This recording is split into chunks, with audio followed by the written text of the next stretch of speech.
Hello, Carl. Can you hear me? I can. How are you doing? I'm good. This is Kevin Seiler. I'm the president of the club here. Oh, how are you doing? I'm Good. very well, thank you. It's nice. Nice. Hey, I think everybody. I'm just getting a test pattern from you. Hello, Oh, all. there you Oh, for me, I will hang on. External go. There we go. Zoom and hang on. I have to go back to Zoom and hit with vMix. Oh, okay. We're all good. It saved that part of it. Yeah, I think you're locked in now. I see a white chair and it looks like your shop wall. Yeah. And you see some pictures now? I do. Ah, awesome. Awesome. Perfect. Perfect. I am here. All right.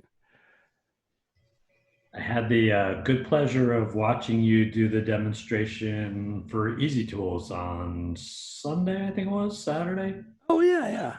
Yeah, we had a lot of fun. Did it? I haven't done one of those boxes in years. That's that style, but it was very nice. Yeah, it was pretty good.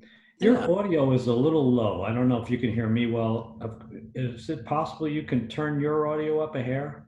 Let me hang on one sec. Let me go to I can it. hear you fine, Kevin. Okay, so maybe it's me. Hey, Hello, you Tom. fine? Hello. I'm going to switch to a pair of headsets here and then let's see if it picks up on my end. I'm a quiet talker too. I'll speak. I Every haven't ever been accused of being a quiet talker. I think it comes with the turf, I guess. yeah. Oh. So Yeah, I was very impressed with the whole AAW conference. I was really thrilled. The whole entire weekend was really good. yeah, it's even next year, when they have it, in person again, they should do the virtual side of it as well because they'll be able to reach so many more people that can't make it from the U.S. or just around the world. And Yeah, same thing. I mean, it's reasonable for everybody. I think it's fantastic. yeah. I think they said over 4,000 people that actually were that had signed up, Right. and it was hard to tell. Like on this session, I can always tell how many people are on. They were keeping that pretty well tucked away, but looking at some of the videos and stuff there were the one session I was in that was for Cindy Drozda, there must have been, I don't know, easily 400 or 500 people on the call. Right. So Right. you don't reach that many people when you're in Omaha, Nebraska. I've been there tons of times. I'd love to go there again, but I'm not spending all that money to go to a turning show. So Right. Yeah, and this way they can it just broadens their audience too. They got people all over the world, watching it and getting to be able to see everybody. And yeah, I mean normally it's, they have 11, 1,200 people go to the show and even Kevin, I spent a month in Nebraska one day. one day. right. I had Mutual of Omaha as a client of mine for close to 2 years. So I can tell you honestly, I've been in Omaha when it was absolutely gorgeous, beautiful place to be. And I sat in the airport for 2 days trying to fly out one time because of the Oh, amount of snow they were getting. So it is uh, what Yeah, it is. and the snow there goes sideways. Yeah, the wind is really pretty bad. That's for And sure. Nebraska is very, very flat. So if you stand on a beer can, it's documented you can see the North Pole. Hey, Kevin, Yes, sir. you ever eat at M's Pub? I've eaten in a whole bunch of places down that were within walking distance of Mutual Omaha, Oh, including I in know where Mutual of Omaha is. yeah, it's A lot of work out there for years. I always yeah. liked the old market section. Oh yeah, then definitely because there's a couple walk-up steakhouses in there, and there's a few other Right. places really really good. So You ever go into that artist mall that's in that building? I have actually, and enjoyed it thoroughly. It's a interesting town. I have to tell you, if the weather wasn't so crappy there, the people were amazing. I really enjoyed the town. The area was nice. The people were phenomenal. I got invited to people's houses for dinner with their families, and it was just a terrific place to go. But weather, no. So No, not on the weather. no, I'm sitting here literally. Some of you know I'm probably right now about 300 yards from the Atlantic Ocean. I'm on the beach, and that's exactly where I love to be. So Omaha doesn't quite suit my style. Yeah. Yeah. I've had similar experiences in Salt Lake where we had to wait 2 days to get out. Yeah, it's bad Yeah, there. it's crazy. I unfortunately or unfortunately, I've traveled pretty much the whole country, and I did it for about 15 years. And I spent a lot of time in various cities. My wife and I still have the pleasure. I've still got over almost 700,000 air miles still in my account, and we've flown numerous times. So I really, I was bi-coastal, and I used to go back and forth between San Jose and California for quite a few years. So I'm not a big fan of traveling right now, you know. So, I bet you've never been to Lumberton, North Carolina. geez, I can't bet on towns, but I've been all through a lot of towns in North Carolina for sure. So, Just south of Fayetteville. And okay. I did the, oh, what was his name? The football player running through the airport. OJ. Yeah, I did the OJ trying to get to my plane before they closed the yeah, door. yeah. It's crazy airports out there. I spent a lot of time mostly in Charlotte waiting for planes. So, hang on here. Anyway, so I'm just keep letting in people, and we can just keep chatting till 7, and then we'll get going here. Hey, Jesse, not Jesse. Hey, Larry, how are you? It's officially didn't start yet.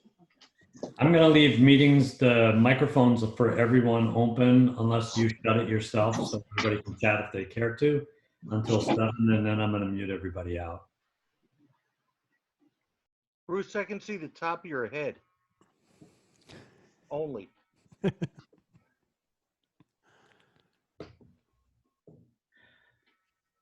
So, Carl, how did you link up with Easy Tool? It's been years, back when Craig owned it. I actually had a couple of them, and I was using them in the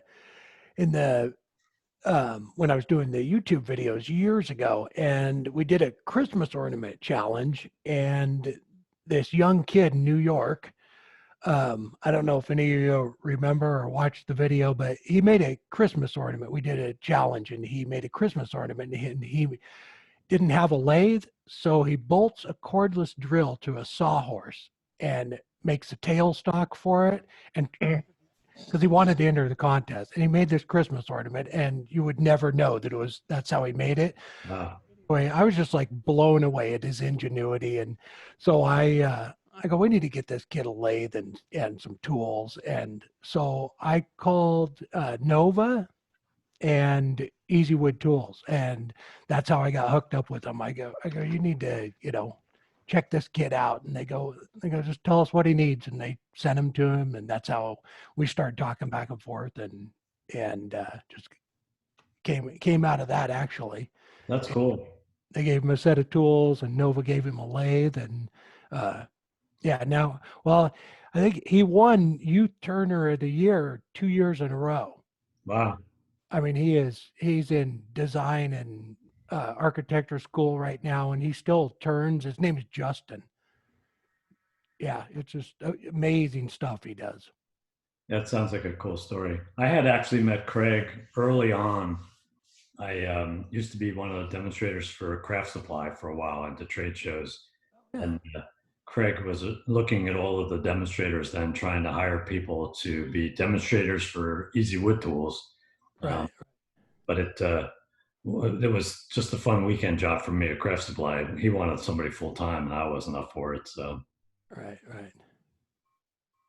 Yeah, no, I just, yeah, it was just kind of that conversation, and he goes, so what do you do? And I explained everything to him and showed him the videos, and he goes, well, how would you like to team up with us? yeah, he's a great guy. He was really nice. I like Craig a lot.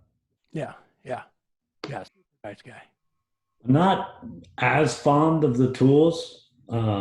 I think I haven't quite adopted I haven't been able to stop them from chipping out as much as I'd like to with some of the carbide blades, but they're nice pieces. I use a diamond tool quite a bit for like accidents, and it works really great for that.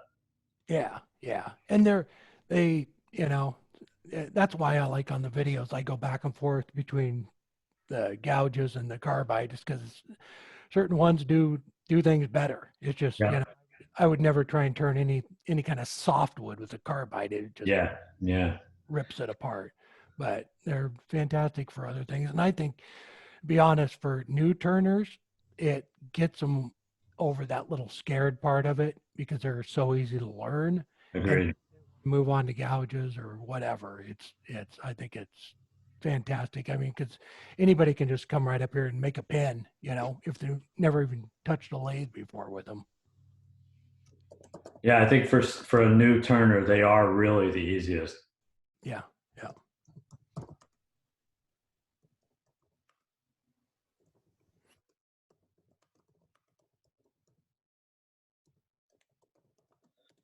Sorry, I'm having to. So I do have a question. How is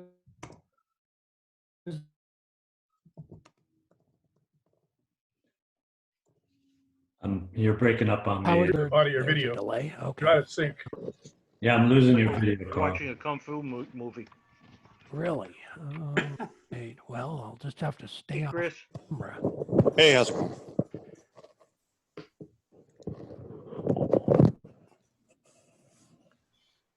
Well, where are you? You lost Chris. There you are. I have somebody in the waiting room who's named themselves Oops, trying to get in. And gee, I hope they're not surprised that I'm not letting them in.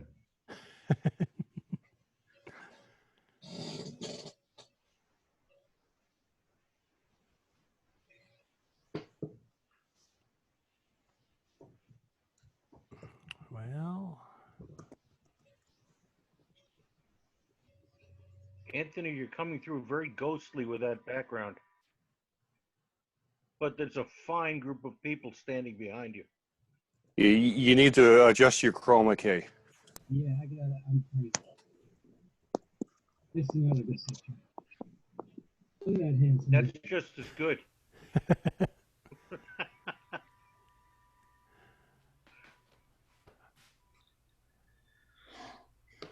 all right. How is this? Is this better?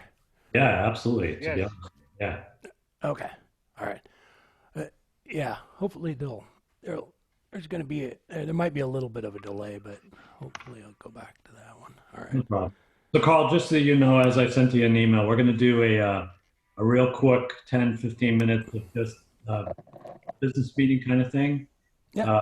I'll take you out of the spotlight in a second, and we'll go through our normal business meeting. And then however much time you need, it's yours.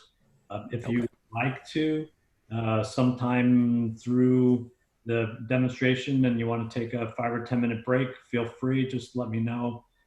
We can do something else, or if you want to just, plow your way through it, that's fine too, your call. Okay. All right. Sounds good. Okay, so I'm going to take you off the spotlight. And I'm going to put my beautiful mug in spotlight. Okay. We still don't have a ton of people. There's about 17 people in the meeting room, and I'm letting them in as we go. But I'll take in, for the people that are here, did anybody attend the AAW sessions this weekend? I did. James, how did you? I thought it was pretty good. Most of them were all right. Some guys were better presenters than others. I didn't watch all of them. They haven't put up the copy or the recorded sessions yet, as far as I know. So, I thought it was worth the time and money. For $20, I think it was definitely worth Yeah, it. can't beat it. Anybody else? Yeah, I saw part of it. And how'd you like it, Bill? I liked it. I thought it was good. I mean, it was a great value. The thing that hit me is they had like around 4,000 people that signed up for this. Yep. I saw like greetings from a number of people in the UK, South Africa. So I thought it was kind of cool just because of like the expansive area that people came from, which wouldn't have happened if it was in person. Yeah, I totally agree. I mean, I was watching the crawl line of people that were in, and they were literally from everywhere. So Australia, England, France. I saw somebody from Singapore. There was people from everywhere. So it was pretty cool. Anybody else? Yeah, I was there. I was on it for about 4 hours on Saturday. The guy who did the guy from Southern California, who's a production bull turner, did his tour of his shop. 30. The name of the Yes. seminar was 30 years of wood turning or 35 years of wood turning, something like that. But the Mike Mahoney one? Yeah. That's the one. Yeah. Yeah, it was good. I watched Cindy Drozda, Kent Bosch, and the gentleman who did the Arch Bowl. I started, but I got pulled away. But I did some of the gallery stuff. I was really impressed.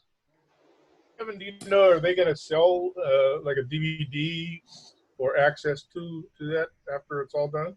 You know, it's a great idea, but I didn't hear anything about that. What they did offer was if you paid your $20, they're supposed to put, as Jim said, they're going to put up the copies of the demonstrations. They'll be available for 2 weeks, and that was it.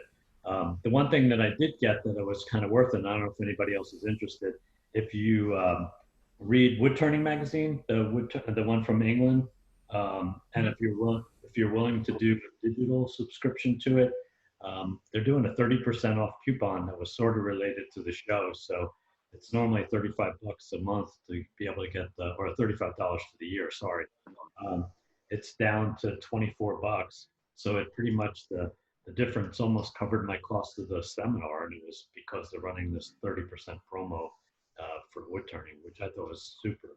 So it between the magazine and the thing, it'll cost me like $6. It was like amazing. I also listened in on some of the things that were posted by the vendors on the trade show because some of them were new to me. Some of them were okay. A number of them were very good and worth the time just to do that. So I'm going to have retroactively declared the meeting open because the AAW was one of the things I wanted to cover. I'm going to call this meeting to order for the time being. Carl Jacobson is in the background for us. He's going to be the demonstrator tonight. A couple of things I wanted to go through. One was the AAW. If you missed it, I'm sorry. It was really good. Hopefully we'll have some stuff up there. And then I'm trying to see what we have in the library because I was really impressed with the Bonnie Klein's demo. Carl himself gave some really good demos, but that was part of the Easy Wood Turning session. He has some pretty good ones, videos up as well. So they'll be up. I'm going to put links on the website.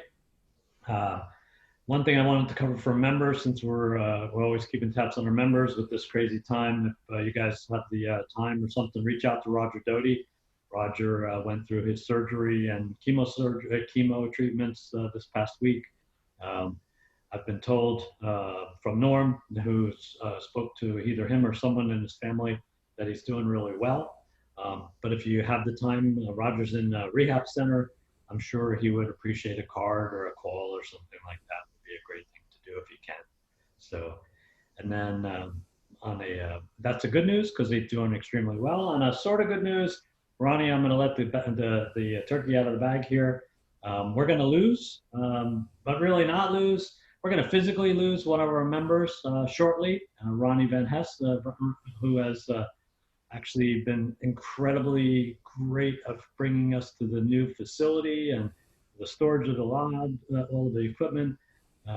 Ronnie has advised the board that he is deciding to throw in the towel with our New Jersey weather, and he's decided to go to another COVID hotspot in Florida. So Can't wait. he's going to try again. But Ronnie is going to retire and move on. So Ronnie, I'm going to put you in Reset, not retire. Yeah, I'm gonna put you in the spotlight for a second here. Hold on, and let me get me out of the spotlight, and cancel my spotlight. I'm gonna put you in the spotlight. So Ronnie, if you want to say a few things to everybody, I'd be more than happy. I don't have a lot to say. I'm not really going to retire, just going to reset.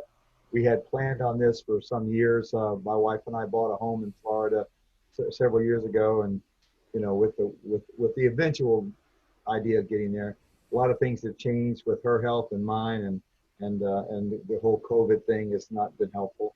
But we decided to go ahead and make the move before we renew the lease on the house that we have in Florida. So that would make us commit to another year, and it's just not going to work out. So we're going to go ahead and make the move in September. And but I appreciate you guys. I explained to the board when we met on Zoom the other day, it's not really going to change your life much at all, except that you'll only see me on the computer. But the church is still going to be available. Everything that you've always had here in terms of access privileges is not going to change. There's going to be one of my deacons is a carpenter and a woodworker in his own right, and he's going to be your contact liaison person. I was going to try to get him here for this meeting tonight. He had to have surgery on his leg, so that's why he's out today. So hopefully we'll get him back in touch with everybody soon. But I appreciate you guys, and you guys have meant a lot to me. I've had a great time turning wood with you. And I'll miss a lot of the events, the big events, the PAL events, and the county fair and PAL day, but life goes on. That it does. Well, we wish you good luck, and as I said to the members the other day, you're going to still be with us in theory as well as in practice, because we live in the 21st century. It's great. I'll be able to connect with you guys. Yeah, we're going to keep you in the members list for a little while here. So yeah, thank you. Appreciate it. Yeah. So I'm going to turn it over to Norm for just a second. He had a quick for the safety note for the month. Let me find it. Hang on. Talk a little bit, Ronnie, so I can. Oh, there you go, Norm. Okay. Let's put you in the spotlight. Yeah, no one really wants to look at me. They can hear me, but looking at me at something else. You are amazing tonight. Right. Okay. I just wanted to share with everyone what I regard as some of the issues on my pre-turning checklist.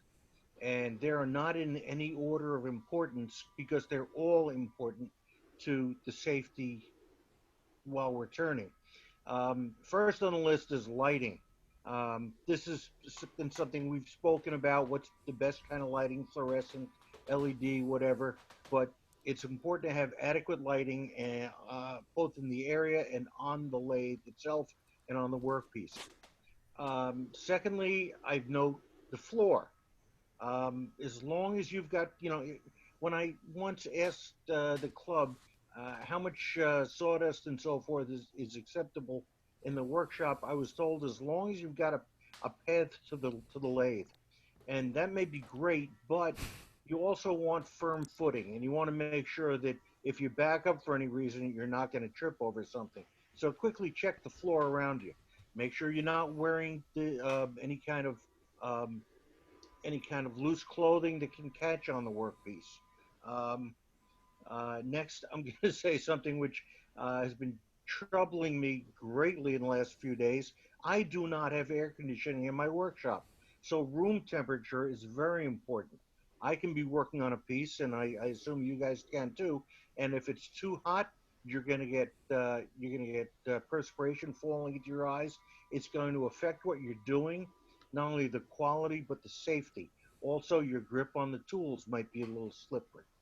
Of course, on the list wouldn't be complete without setting a safe speed for your turning, and making sure that the whatever is holding your wood is going to be secure. Um, in addition, you got to look at the equipment itself. Look at the tool rest. Are there any nicks on it? What's the distance from the workpiece? The overall condition. Check the height. Do a test spin to make sure nothing's hitting. Look at your tailstock. Make sure that you're using the right center. Make sure the tailstock is fixed in one position, and make sure that the quill is locked. Also, check your tools, make sure they're sharp, plan out your work. And the last item is something that I may not have ever mentioned before, but it's something I learned long ago.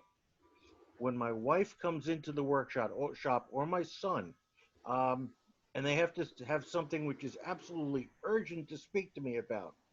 Long ago, someone came in and tapped me on the shoulder, and I destroyed the workpiece and almost fell into the lathe. Now, someone comes into the workshop, they flick the light switch. I know that someone's there. I can safely back away, turn off the lathe, and address what they want. Um, Something very simple, but if that's not the way you want to do it, develop some kind of a plan so that you can safely be alerted when anyone needs to draw you away from the lathe. That's all I've got this week or this month. And if anyone has any questions or anything to add to it, please email me. Let me know because we can always learn from one another. Thank you. Cool. Thanks, Norm. I appreciate that. And as everybody knows, safety is the issue here. Can't work safe, you're better off not to work for that day. So it's just a good thing to be able to make sure that everything that you do is safe. So with that, anybody else potentially have any questions or comments? Raise your hand in the video real quick or raise your hand in the little button on the bottom and I'll unmute everybody. But otherwise, we'll move right into Carl's demonstration. No questions, I see no hands. So I think I'm good. And if I'm missing it, just hit me in the chat room and I can ask later. So I'm gonna take, and Carl, I'm gonna unmute you. Hang on. All right. There we go. And I'm going to put you in the spotlight and get my ugly mug off. So a quick introduction, if I may. Carl and I have only met each other quickly. Tom, did you have something prepared you wanted to say for an intro? Nod your head if you do. If not, I'll just keep going. Okay. So Tom's nodding me no. Tom brought Carl to my attention not too long ago. Carl and Tom had been having a conversation. Tom's been doing an extremely good job in helping us be able to find demonstrators now that we've went to this virtual format. I personally went up to Carl's site, loved the stuff that I saw. In fact, I have to admit, Tom knows this too. I've been banging away at my own Cryptex box. Made one. I don't have it in front of me for some reason, but I thought it was a great project, and we were really looking forward to it. And I've watched a number of your videos. Think very highly of your work, so I'm really looking forward to your stuff tonight. And I'm going to take and say good luck. Wherever you need to stop, do so. Otherwise, the floor is yours. Okay. Well, thank you so much. I appreciate that. And thank you for having me, guys. I appreciate that too. Yeah, it's crazy times and it's neat that we can all, still get together and do turning and demonstrations like this. And I appreciate it. All right. Well, let me switch over and I have a slideshow for all the pieces and everything, and I can talk about those just a little bit before we actually start turning one. And then I actually have a couple here that I can show you too. But let me show you the slideshow, and then I can kind of explain everything to you. And all this is going to be emailed to you too. So if you need to go back and reference anything as far as the pictures go, and then the pieces that I make tonight, I'm going to mail those to you guys too. So if anybody wants to make one, they'll have the pieces to kind of reference off of too. So let me switch over to a slideshow and then we'll talk about those. So here is two of them. That the first one on the left is actually one that I made, and I don't have the letters or numbers or code on it yet. And the other one is one that a friend of mine made. And you just mentioned that everybody learns from everybody else, and I could not agree more, because he came up with this cool little thing on the inside, and I'll show you that here in a second, that makes the pin so much sturdier. So I don't know how many people have seen the movie The Da Vinci Code, but it was where I saw this little box in the movie, and that's where I got the idea. And it's a neat little puzzle box, and I made one quite a few years ago and did a video on it, but the outside pieces are tumblers and they all spin individually, and you have to get the code to open it up. But you can embellish them any way you want. This one's done out of ambrosia maple. Um, uh, and the end caps are, what are they? Oh, I can't remember. But they're, the little rings on it are walnut, and the end pieces, I can't remember what I did those out of. So this is the inside sleeve, and this is all done out of, all the internal pieces are done out of a baseball bat blank. So for these pieces on the inside, you need them to be pretty stable. So it needs to be straight grain. If you have like poplar, if you can get a large poplar dowel, it's probably the best material to work with because poplar doesn't move very much. And a lot of this project is done with Forstner bits, drilling out the tube, drilling the tumblers there too. I'll show you that in a second. And there's the keyway. So that right there is the pins slide down that, and then when you turn the tumblers on the outside of it, that locks it all in place. And that's the keyway that goes down. This is actually like the inside of the box. So the tumblers go on the outside of that piece of walnut right there. And these are the rings. So the diameter of the rings, it doesn't matter. You make them 5 inches around if you want, or you can bring them down to 2 inches. It's you're making all the pieces individually, so you can just custom fit them as you go. That inside diameter, that is a Forstner bit. So you drill that first, and then you step down a couple of, probably 1/8 of an inch or so, and then drill in another hole. And it's all done with just Forstner bits, and the outside of it you actually turn. So that little slot in it that you can see there is where the key slides. When you get the code lined up, it slides down through that little hole right there. And that's just another picture. You can kind of see the keyway a little bit more. Those keyways can be cut with just I actually do them on a drill press. I just kind of hold the ring right up against with a small Forstner bit and drill them out. But you can drill them out with a handsaw, pocket knife, scroll saw, whatever you want. It's actually just up to you as how you want to drill them out. And I still can't remember what that wood is. And those are the end caps on it. What's really neat about these is, as far as the end caps go on it, you can embellish them any way you want. You could do some chatter work, or, just about anything you want to do. And so that's the inside sleeve, and it slides into the outer one. The inside sleeve, the piece of maple there, doesn't have the pins in it yet. So I'll show you when we get the rings done, but you put the pins in, and that's channel is the one where the code goes. So whatever code you want, it needs to be lined up with that channel. And there it is all together. And that right there, so this is the one that a friend of mine, Ron, made. And the pins, when you put them in, this is pretty thin wood, and they're just little dowels. But he cut a dowel in half, or in thirds, and glued it in there, so you have a lot more material to drill down into, and it's a lot more stable. And it was just a great idea, and I stole that from him. Actually, he sent me this script. Actually, he goes, I think I figured something out for you. So there's his, and with that little thing in there, and it works out great. And on this one, this is his end cap, and he did some chatter work on the outside of it. All right, so let me bring you over to the overhead one here real quick.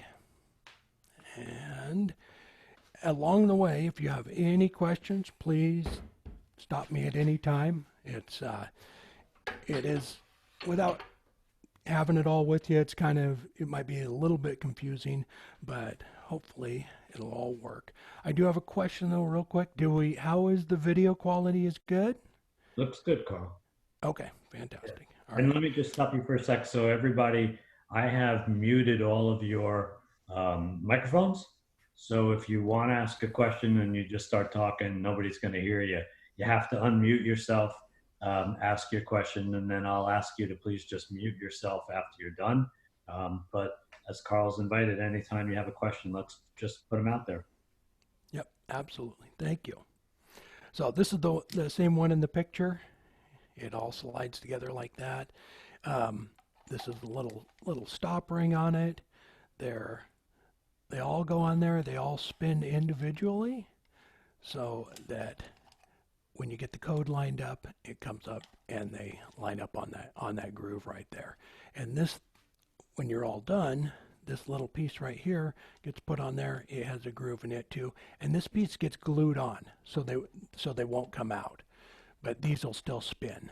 So what I do for that is I put the cone center on the lathe and I put it all together, and I put some pressure on from the tailstock, just a little bit of glue around there, put that on and expand it and let that dry overnight to get that glued on.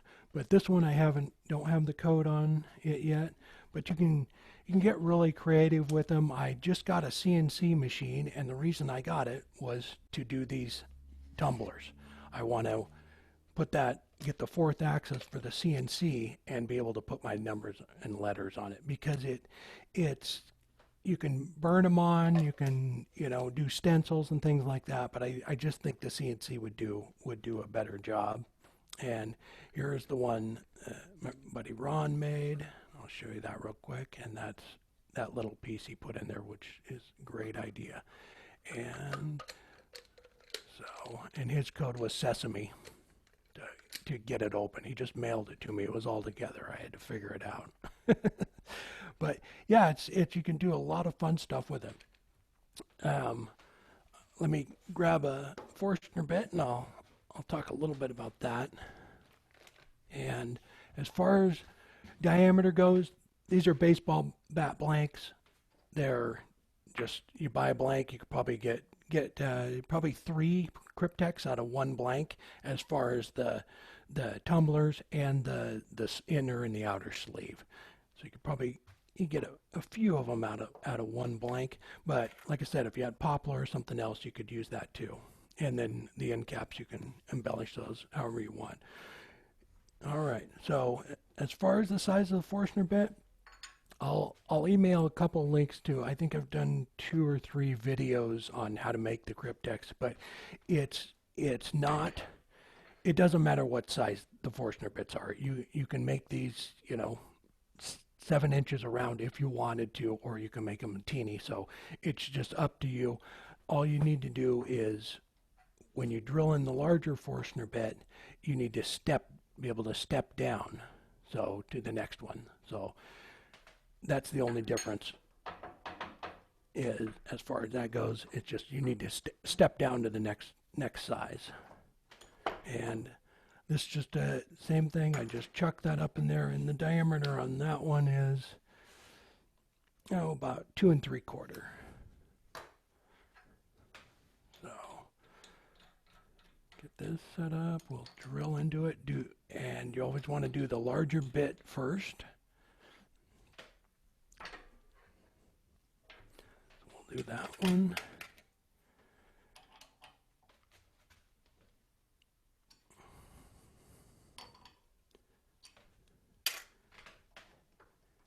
And we'll press it up against there, turn the lathe speed down.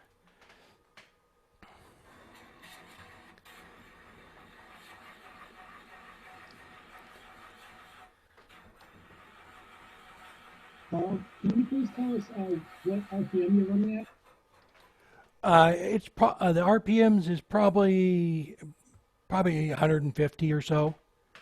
It's not very fast. Faster you go, it's going to burn it. So you definitely want to go slow on it. And let's tighten that down because it keeps spinning on me.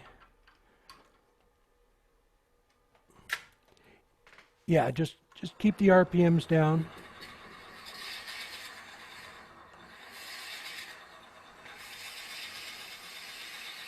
And on this, I'm going to go in about half of the Forstner, the length of the Forstner bit.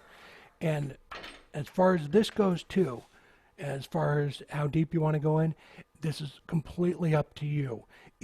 But it needs a channel for that pin to ride in. But if you want to make these, an inch wide or an inch and a half wide, that's going to determine how far you go in. You just need a channel when they lock together for those pins to ride in. So all the ones I've done are, hang on one sec.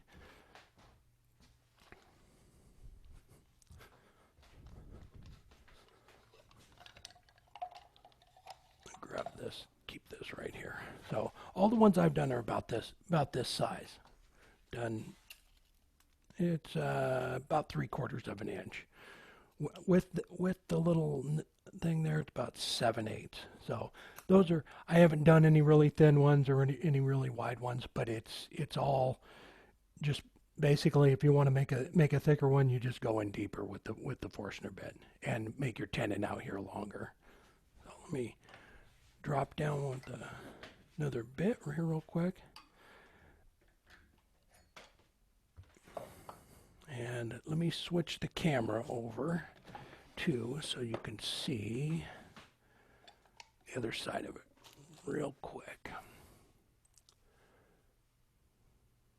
And I'll move this one so you can actually see right up there.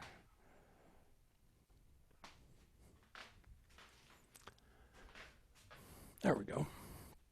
A little better view. And what we're going to do is go in there like that. So what that's going to do is create a stop point right in on the inside there, so that the pin is going to ride right in here, in this channel right here, but it needs a point to hit so that you can't get the box open unless it comes to where that groove is. Wherever you put the groove, if it's not on the groove, it's going to hit right here and not be able to open. So that's why you need a little channel like this.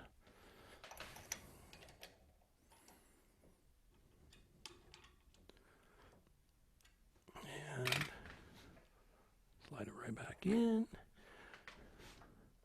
A little bit of pressure on it. Lock it down.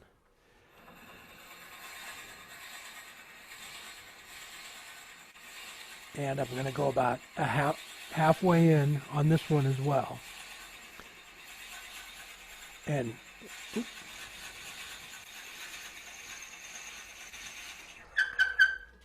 So what that's going to do is push it out, the hole out into here. So I'm going to make a tenon on I'm going to come in here with a parting tool and make that little tenon that's on there. So that's going to be that tenon right there. It doesn't have to be very big because they are all locked together, and just a small little tenon will be fine. It just needs to go in there and keep from flopping around. But that second hole actually went down in there, so it's going to allow me to create a tenon on it. Let's check it with the depth gauge.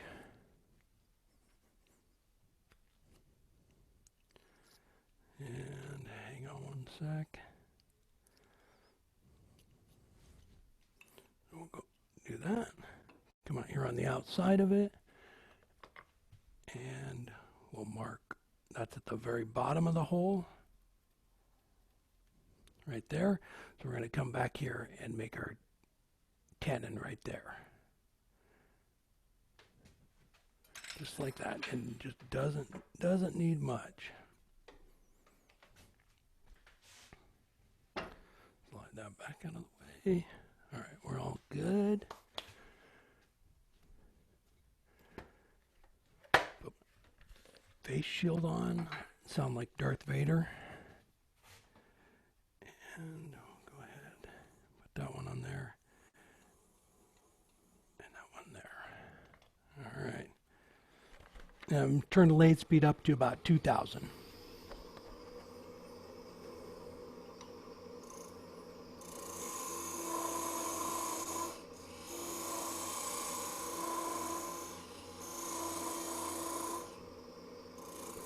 Then we'll come over here and run the parting tool all the way in.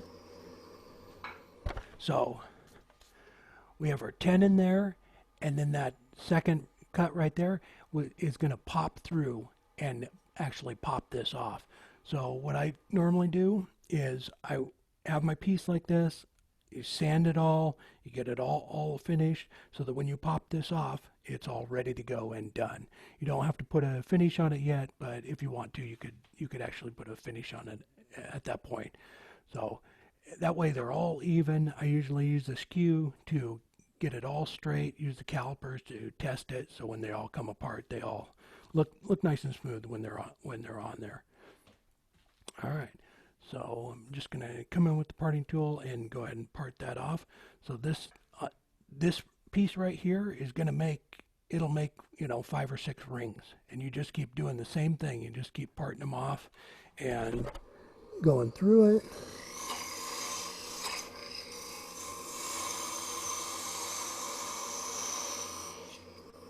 Oh, did it go through? I just figured out what the problem was. I just finally put my glasses on.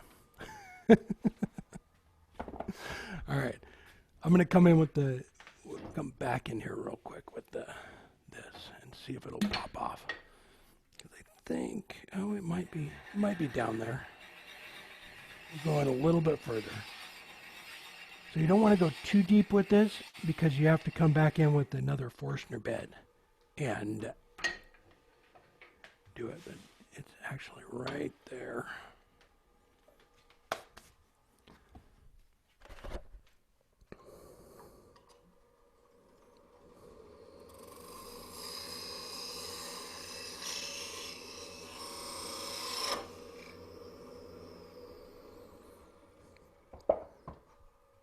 So that right there is this right here. Same thing, I just made them a little bit smaller, but when we do the next one, they're all going to go together. It's going to lock right in there. So that's all it is just a little step. You just clean that up. You don't have to sand any of the inside of it. You don't have to clean up any of this. Knock these little burrs off with the sandpaper, but none of this gets shown. It's just this outside ring that you see. So that's the only part you really have to sand and finish. You could put a little bit of wax on it, and that might be good if you wanted to just kind of make sure it rides nice and smooth. We'll come back in here. So Carl, this is Kevin again. The question I have for you, when I made mine, one thing that I found that I had to keep watching, and I was wondering if you could comment, I wasn't leaving enough room for the actual dowel to be able to spin. So the one ring would literally come into the back of the other one, and there was, they all kind of got stiff. Is there some space that you leave in there between the rings to allow that? Yes. Yeah, so here's 2 of them right there. So there's the first large hole right there on the Forstner bit. That's the second one. So when they lock together, and I just made these little 10 in there, can you see that? Yeah. There's actually a pretty good sized groove in there, probably a 1/4 inch. So make sure that one goes in far enough to where when you make your tenon, if you make the tenon small enough, just a small little tenon on it, it will leave a groove there. So you have to go in far enough. You can't just barely go in with the Forstner bit. You need to go about halfway. Is what I found was about halfway on a just standard Forstner bit. Gives you enough room for that pin to ride down in that groove. Okay. And you can kind of, you see that? Yep. Okay. All right. Thanks. Yeah. Yep. Yeah, so that's really it. As long as it has, when I do the next one, we'll just do a little tenon on it so that it leaves a channel there as well. And I just did a teeny tenon on this one, so we'll go ahead and do that. And we'll just do a couple of them, and then we'll move on to the other other stuff.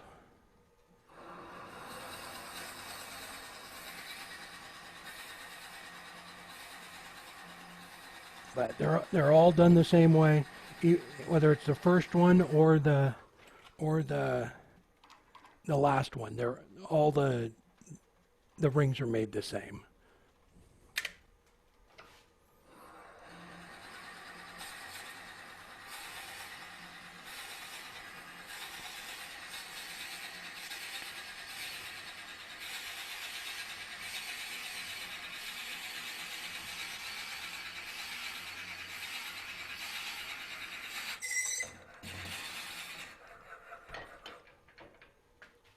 There we go, just like that.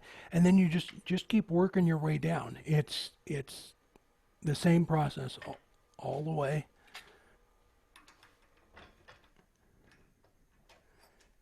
The only thing you have to keep in mind is making sure that that goes in far enough, and making sure that the tenon here is the same size as the drill bit, the outside, the larger of the two drill bits, so that they lock together as you're going down. So calipers work great for that. Just test them as you go down, so that when you're all done, they all lock together. Keep these right here.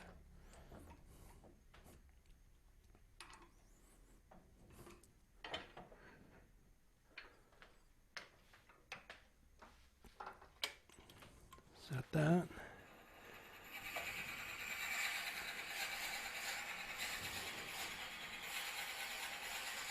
And I'll send you all these pieces so that you can pass them around if somebody wants to make one. You'll have that, and then we're going to make the two tubes too.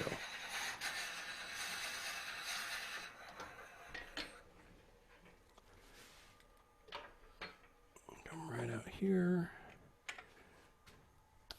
and I'll show you on this one. So we have our inside hole,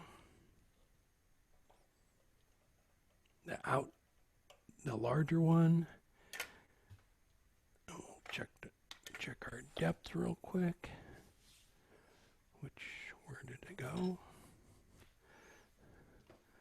So if anybody has any questions, as far as this goes, I'm just checking the depth at this point to see where the very bottom is.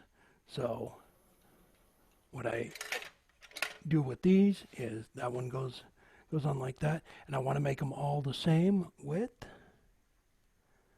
So come in here. Oh, do they have to be all the same width? No, they don't. It would make it harder to line up the pins, but not much.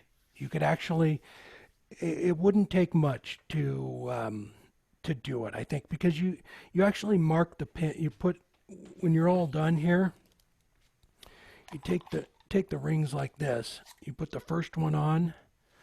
You slide the tube in there, just like that.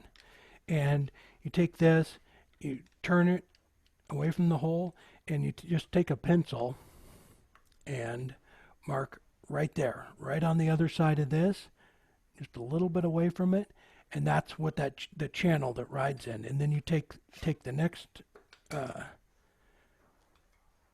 one here, slide it on, slide the tube on, and same thing, just turn it a little bit. So you could, in theory, make these any size you wanted. I don't think it would be difficult at all. You could actually it would actually be just as easy as doing it this way. If you want to do a large one and like 3 small ones on each side or something like that, because you have to mark them individually. So Gotcha. I think. Thank you. Yep. All right, get this out of the way. Go ahead and.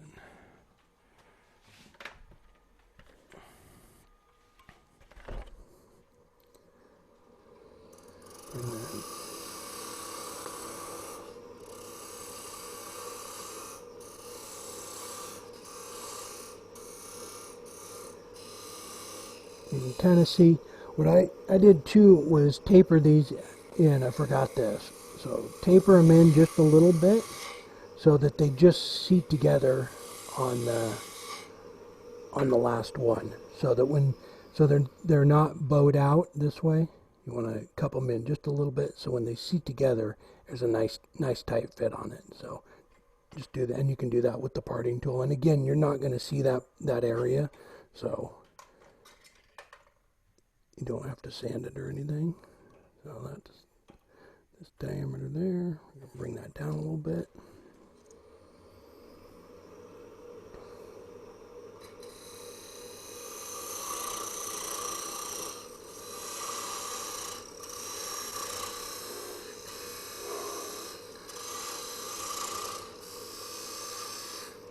That'll go right in there. And then I can part this one off.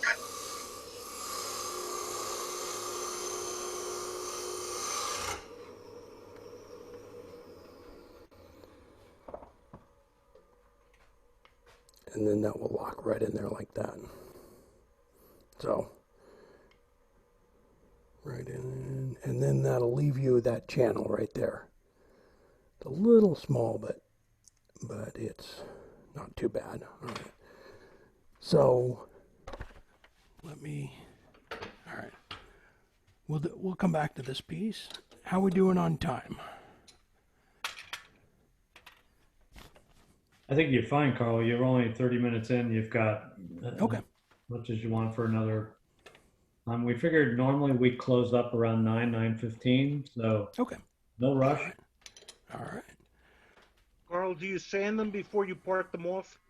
Yes. So when they're all I turn the cylinder like this. I sand it all, sand everything, and like I said, you could put a finish on if you want it, sand it, get it all done, and then you start drilling them.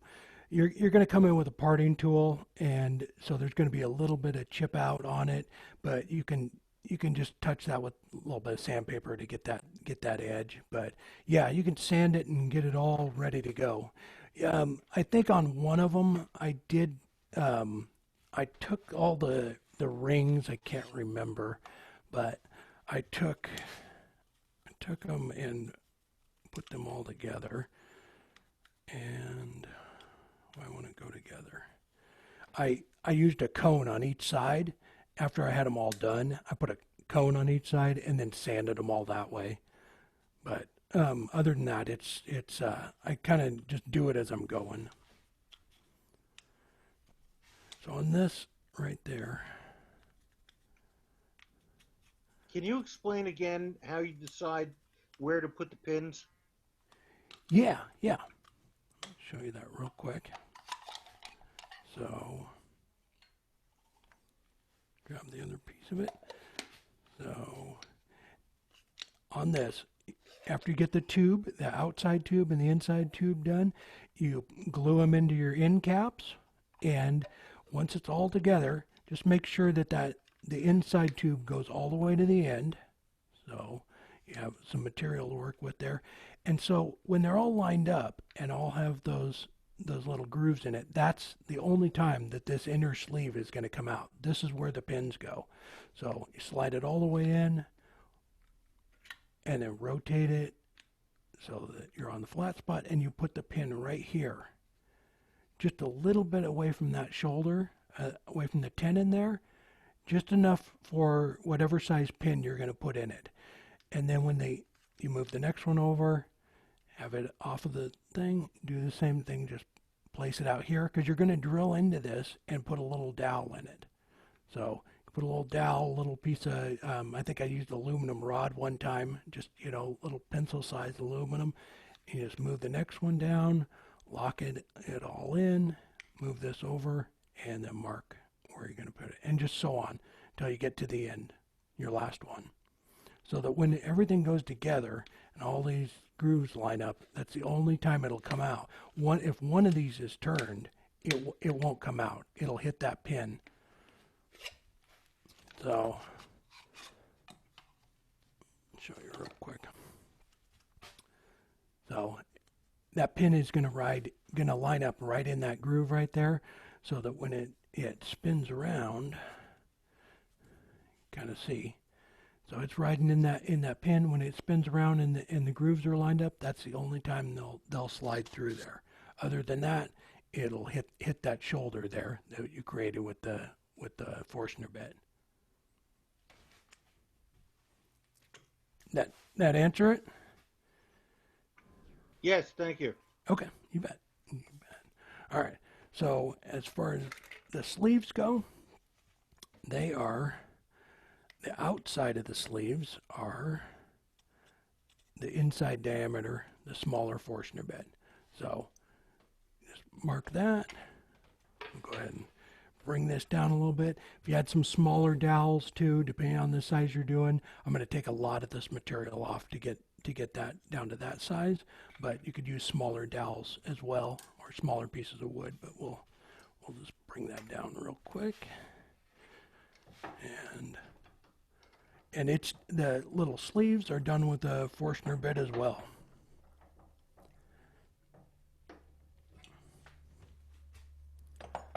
So put the tailstock live center on. I'm just going to do this just to support it. And on the sleeves too, you want them to, they need to be parallel, straight, so that they slide together and don't get hung up. You want them to slide in there nice and easy. So on these, I sanded all these up to 600. I finished all of them because on this one right here, when you pull it apart, you don't see this part of it. So you do need to sand it up so that they spin on there nice. But on this one, when it comes apart, you're gonna see that. That's, so you need to put a finish on it or whatever you want to, wax it or whatever you want to do, but they need to slide in there just like that, nice and easy. So on these, you definitely want to have them straight. And I will just do that with this one. All right, I'm just going to bring down this material to this diameter here. And the lathe speed is about 2,500.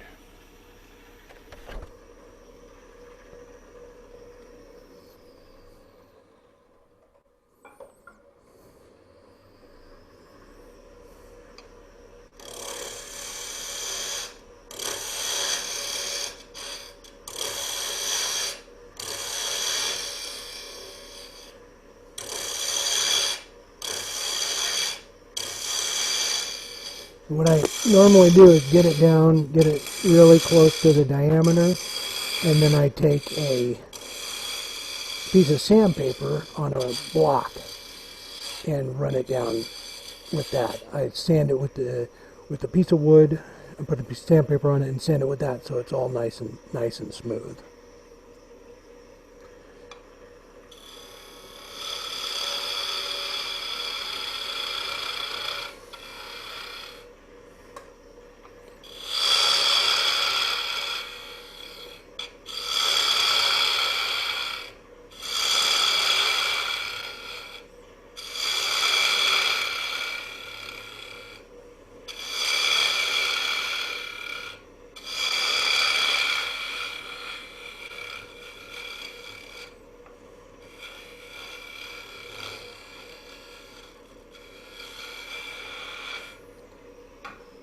Then you take one of the rings and slide it right over the tailstock and do your final fitting with that there.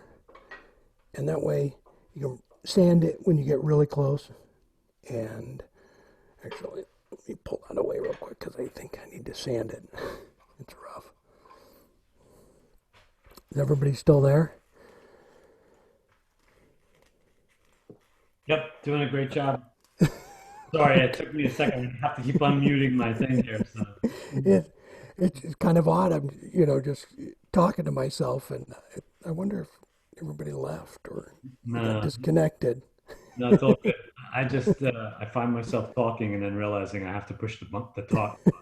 It's like an old CB radio, Yeah. So I just sanded those little nubs off there, or that little torn green. So, and then you can use this. You can bring down the final diameter with that. If you want to, you can take a piece of tape and tape it back. That works really well. Or you can, it'll spin around a little bit, but not too much. And then you just kind of work it down, get it close.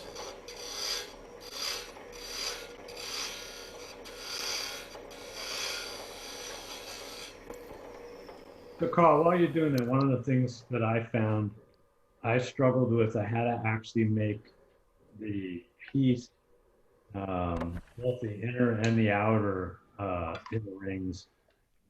I had to make them twice because I miscalculated with the length of the actual assembly. Um, Okay. I didn't have enough meat on the one with the pins, and it was a problem one time, and then the other time I don't know, I miscalculated. I forgot to allow for the piece that has to stay glued on. Can you give any comments as far as length of that tube? Yeah, yeah. So when I make them, I think the very first one I did 4 or 5 years ago, or it was too short too, or it just barely made it. So every one I've made since then, this tube, the inner tube, was probably out here. So what I did was I just slowly I got it all turned and it was all done, and I slowly just took little bits off of it until it fit in there. Because if it's too long, it'll push this out and it won't close all the way. And then if it's too short, something like this, it just barely has enough room to drill. So I left them, I don't know, about a half an inch long, and then I think I just sanded it down like with the flat sander on the thing. I just slowly did that until it fit in there perfectly. Because yeah, you don't want this to hit the back side of the down in there. You don't want that to come in and touch this, but you also don't want it too short. So just kind of what I did is I just make them all a little bit long, and then I just kind of custom fit them once I get these things glued on. Because what's in there in this is a recess in there. And so this thing actually, it goes in there a little bit. So you're trying to figure out, this one got recessed in here and this one gets recessed in here, and you're trying to figure out how long to make this one. That's why I just figured out it's just easier to leave half an inch or so on the end of it, because you got to do this little recess. And if you did measure it all out and then you made your recess a little bit too deep, then it wouldn't come together, or if it's a little too shallow, it would hit. So it's just easier to make the inside tube longer. So the problem that what caused it the first time was, and I didn't realize it, my Forstner bit shaft was too short, and I couldn't get down to the bottom. Oh, okay. Yeah, that's yeah, those little extensions. I have a little 3-inch extension that worked great and would do just about any one of these you wanted to make. Yeah, I found out that I used a peppermill extension for my Forstner bit, and then I was able to be a whole lot better with it. Oh, nice. Yeah, nice. All right, so we're almost there, and just kind of clean it up. And it actually slides on there. They're fairly decent, so it's a little bit tight right there. So what I would do is put a piece of sandpaper on a flat piece, probably before I took that last pass, if I was making this to finish it, and go ahead and clean that up. Because you don't want this flopping around on there, but you don't want it too tight either, because wood, a little bit of movement in it and it will spin around on you. All right, so on this one, same thing we did with the other one. We're going to put the Forstner bits back on and drill into it. And with these two, the tubes can be as long as you want, as short as you want. I've seen a couple people make cryptex with like 3 letters, and or up to 8 or 9. All right. And again, with the size, you just want to go down just a little bit.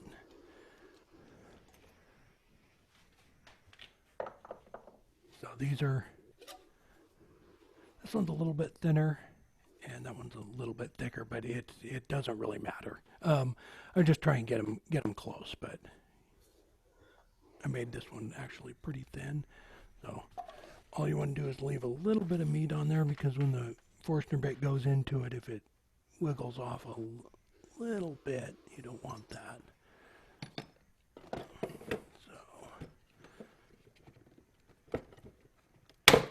Oop. There we go. And let me switch back over real quick. That looks really bright. How about that?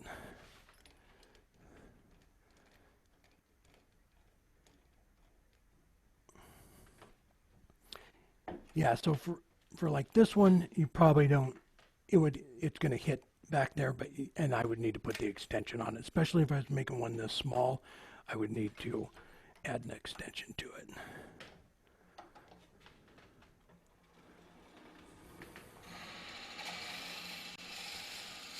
And on these, make sure that you have a sharp bit, especially on the longer tubes. You don't want it to heat up too much.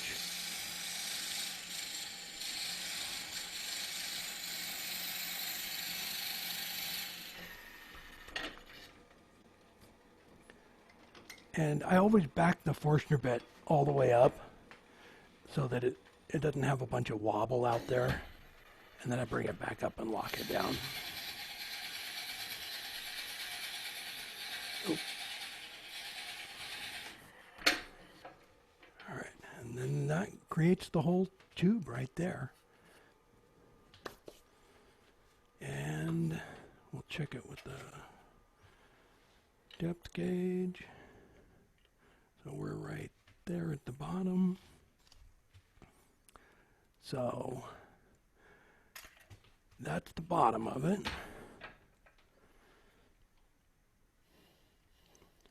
So what I did find out, the very first ones I made them, I just would part it off up in here and it would make a tube. But I found it's better if you come back over here and leave a bottom on it. That way it doesn't try and contract on you, because once you cut the slice in it, it's going to try and close back up. Can we take like a 2-minute break? Yeah, absolutely. As much time as you want. We can do 5 minutes or so, everybody. I'm going to unmute everybody. Just a fair warning to everyone. I am going to unmute you all so we can. Okay, I'll be right back. Yep. Everybody's unmuted. So far, so good, everybody? Yeah, we can do the door prize now. Oh, you got a door prize, huh? No, I don't. Well, we can fake it, you know, so I wish. But the box, I'm gonna just take while Carl's gone, and I'm gonna hog this for a sec. So I'm gonna I'll show you guys. I didn't want to do it while he was talking, so let me start my video. This turned out to be a really fun, challenging thing for me. Sure, and all I got to do is figure out how to get me to be on my screen.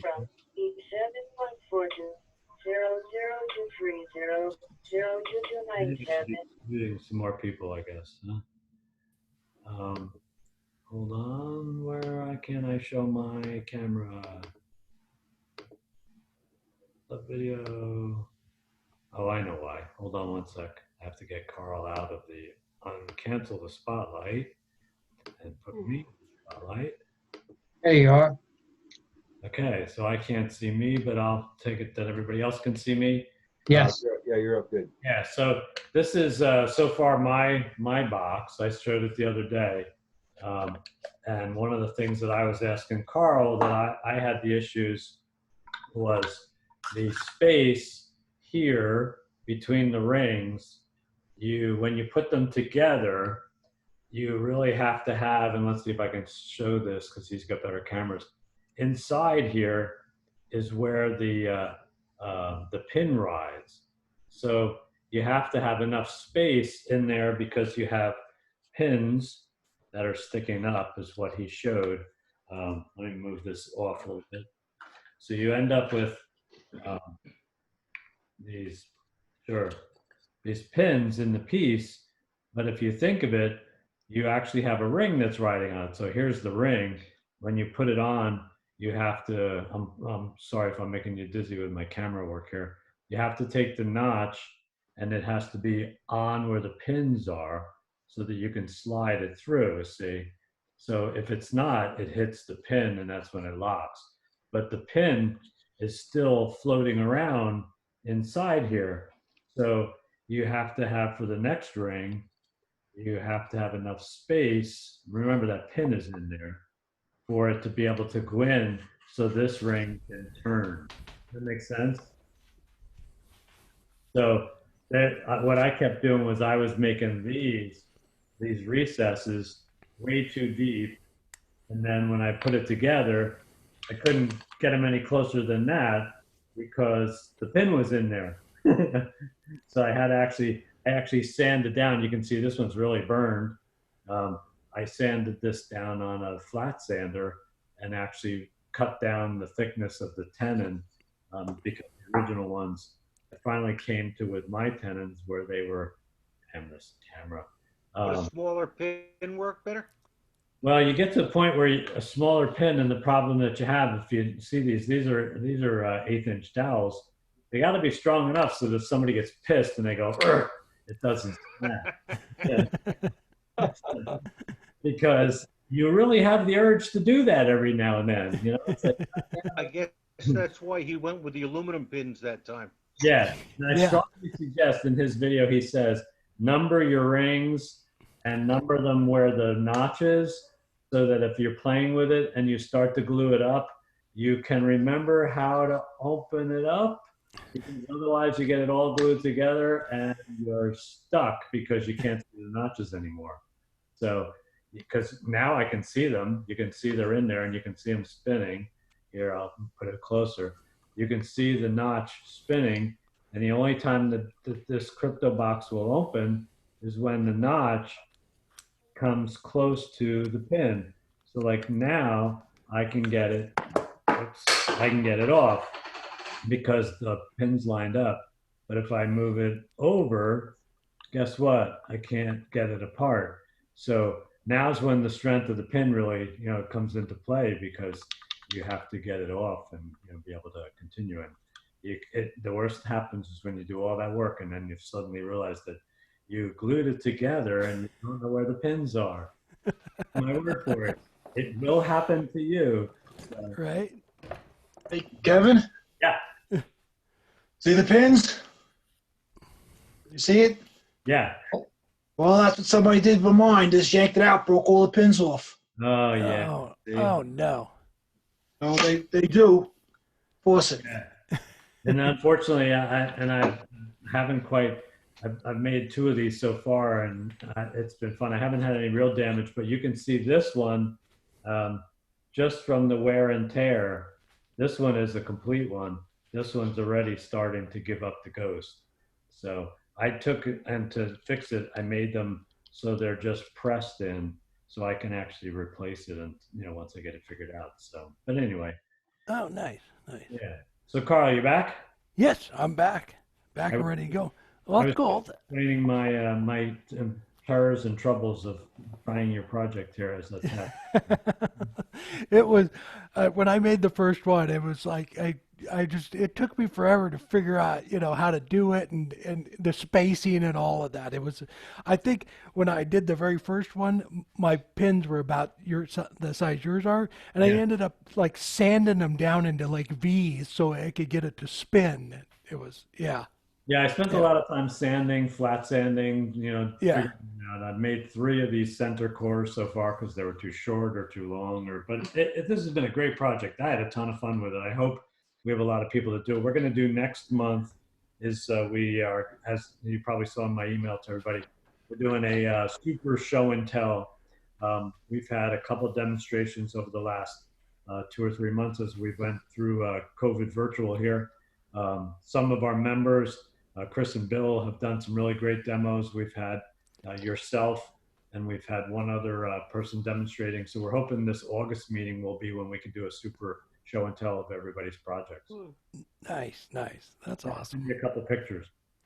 Yeah, yeah, that would be cool. I'd love to see them. Yeah, I always, you know, always love to see other people's work, and I'm constantly, watching other people's YouTube videos and just checking out. There's some awesome people on Instagram that are just doing incredible stuff. So I Yeah. love it. All right, so it's all yours again. I'm going to mute everybody again. And remember, everyone, if you want to ask a question, you have to actually let us know. And let me take and unmute Carl so that he can talk. And we'll be in business. You're up, Carl. Okay, all right. So what I'm going to do now is, now that I have the bottom marked on it, we're just going to come in here with parting tool and part that off. I'm going to leave a little bit of room for it, maybe 1/4 inch or so, and that way I make sure that bottom piece is still there. Face shield back on. But I'm only gonna come in just a little ways right now, too, because I want to show you this. This is the outside tube on it. So this is going to be the larger of the two tubes, and I want to show you how I do this real quick. Slide this back. Let me just bring this up. It's not. No, let me switch cameras back real quick. So I'm going to grab our pencil, and this isn't you don't have to set up the indexing system or anything on it. Just mark a line down it, turn it about a 1/4 inch or so, draw another line down it, just like that. So we're going to cut this piece out, this piece right here. And that is, because this is the outside tube, it's going to look just like that. This is going to be where the pins, when you put them in here, slide down. So they're going to slide right down there. And you can do this just with a Dremel tool, air saw. I'm just going to use a hand saw right now, but do it. And so this is the very first ones I made. I made them hollow all the way through. It was just a tube, and as soon as you cut that, they try and close back up instantly. So I realized that leaving some material on the back side of it and making it more like a cup was a better way to go. And slide down that.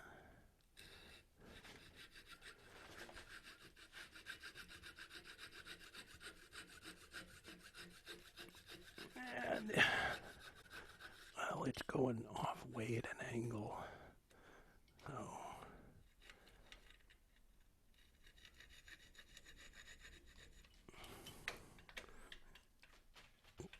lock the weight down. There we go. And it's easier if you have like a little air saw or something to get them straight. And they don't need to, it's not critical that they have to be perfectly straight, but I'd get it as close as you can. Do a better job than I just did.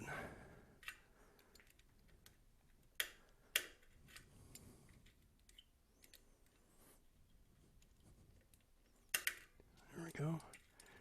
And on this, what you want to do too is sand these. Still on the overhead one. So take a piece of sandpaper and smooth all that out, because the pins go in here and you don't want it, you don't have to get carried away, but roll over these corners just a little bit so that when the pins slide in, they don't get caught up on that. But I didn't go crazy with it because they're not like trying to come out the top or anything. I just kind of sanded them up too. Just have them slide in there nice and easy. So that's all I really did, that right there. And then you can go ahead and part it off. And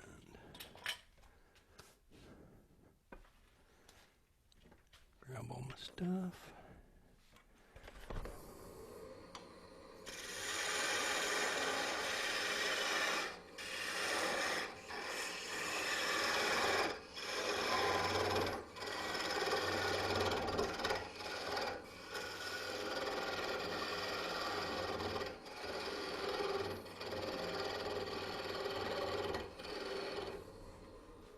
we'll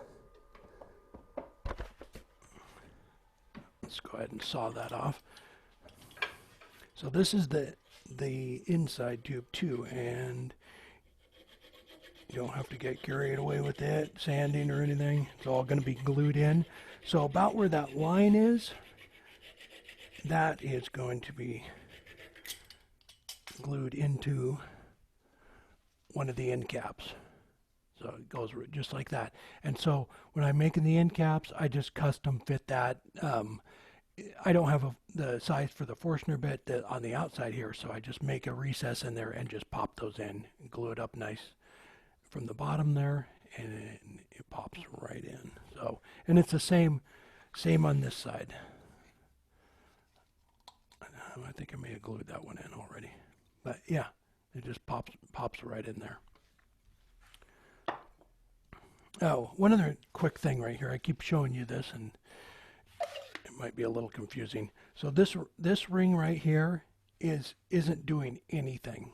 It's the only reason that ring is on there is to make it look nice, because when all your little tumblers are on there, you have your tumblers, and you have to have that piece here on the end, something that holds them all together. All I did was I wanted it to match. I wanted it to, look uniform. So all the tumblers are in there, and these two little spacers are here. Just try to get those as close as possible because you have to have something on the end. So I just did that, and I just glued that on there and didn't, I put a little bit of a tenon on it so it locks onto that first ring, but it's not doing really anything. It's just on there for looks.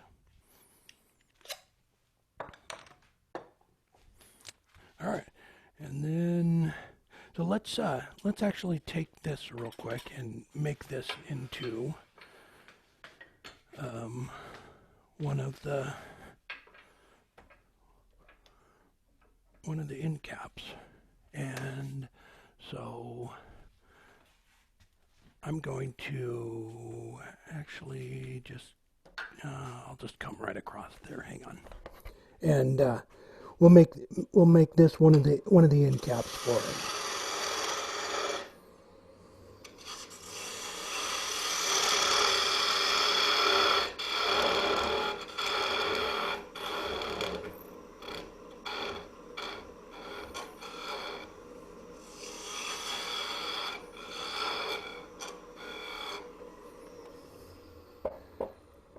So on this one, this is the inside diameter of the Forstner bit. So we're going to actually just put this one right in there and make this the end cap. So, and if you, like I said, on the other ones, I would do it like something, a nice piece of wood, something, make it contrasting wood from whatever you're doing to, and it's totally up to you. All it's doing is holding this little piece in right there. There's nothing else going on here. So on the outside of it, you can do whatever you want.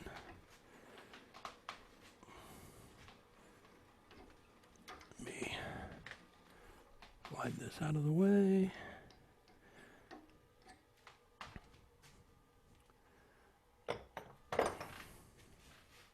All right, so we're going to make this go right in there.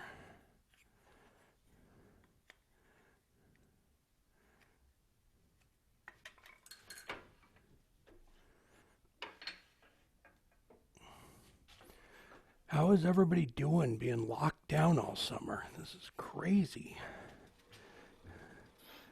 Definitely not something I want to repeat anytime soon.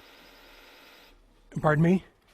Definitely not something I want to repeat anytime soon. Right? Yeah, it's nuts. I just I've never seen anything like it. It's just hard to, you're just not used to it. We're usually out on the road in the mobile shop and doing stuff, and it's like, yeah, we made it home in the late or early part of February, and that was it. We haven't been back out. We had a show in Phoenix, Arizona, and that was That was it. Yeah, we had the woodworking shows that travel the country that came around the New Jersey area in February. So we have a large booth there. We do pen turning with veterans. Oh yeah, yeah. We did that. And then the next following week, we had our last live meeting in person with everybody, and we've been doing virtual since. So. Right, right. Yeah. Yeah, yeah, we had shows planned all summer and it just brought everything to a screeching halt. But I am really glad that so many of the clubs, you know, you know, took advantage of the virtual stuff because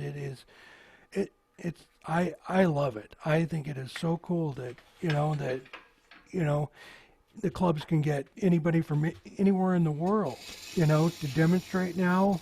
Um, just with with Zoom and everything, it's I think it's just fantastic. I'm doing a demo next month for a club in England, and I would never be able, it's not like they're gonna fly people over there to, teach a 2 hour demonstration. So I think it's fantastic. I mean, I love going out, and we have the whole mobile shop set up, to travel around, but I think it's neat, especially for smaller clubs too, where you can't, always afford to fly somebody in. So that we're not going to glue that in yet. I'm gonna pull this off of here, but that is where the inside tube goes, and then this will be much smaller, but this one will go in there like that, and then your rings will go around the outside of it, just like so, just like that. All right, let me pop that out of there, and you don't need to sand it. Don't get carried away with it. Just pops in there, glue it in. The only thing I would do is make sure that's a nice tight fit. You don't want it being, if you make it too big, what'll happen is, and you don't get it glued in there absolutely perfect, it's going to be off a little bit. So then when you put your rings on, they're going to be off from the end cap. You want them to be on there. Hang on. When they're all on there, you don't want it to spin around and have it, wobble up there and then down because it's spinning around on this because it's not glued on the end straight. So just make sure it's a nice tight fit. The only thing I am going to do is come in here real quick, and the very back side of it, I'm going to undercut that just a little bit. So that little, just about a quarter of that in, I took the parting tool and went it at an angle. And the reason I did that is because we're going to pull it out of the chuck and put it in some jaws and expand it so we can turn the outside of this. And then we'll be completely done with that piece. You turn it, shape it however you want. And I think it's pretty small, so we'll go with these.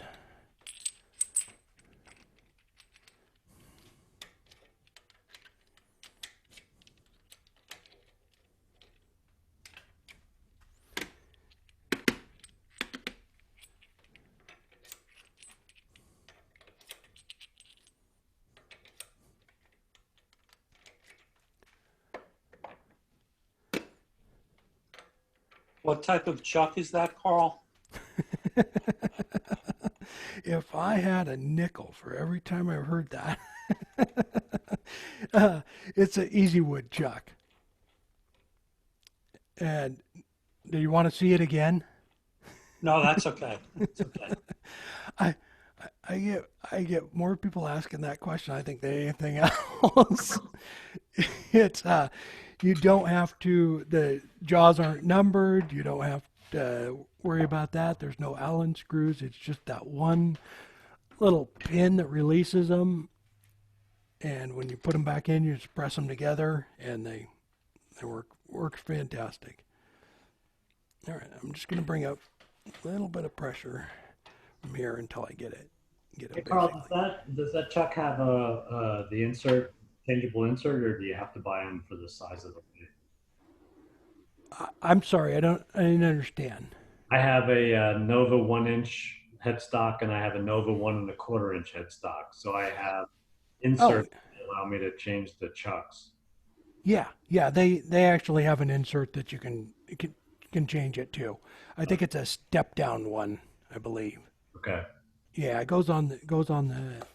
just screws onto your lathe and then you can drop it down. Because what you just showed normally takes me about 15 minutes. So I know it's and the thing is it works the same with all of the jaws and the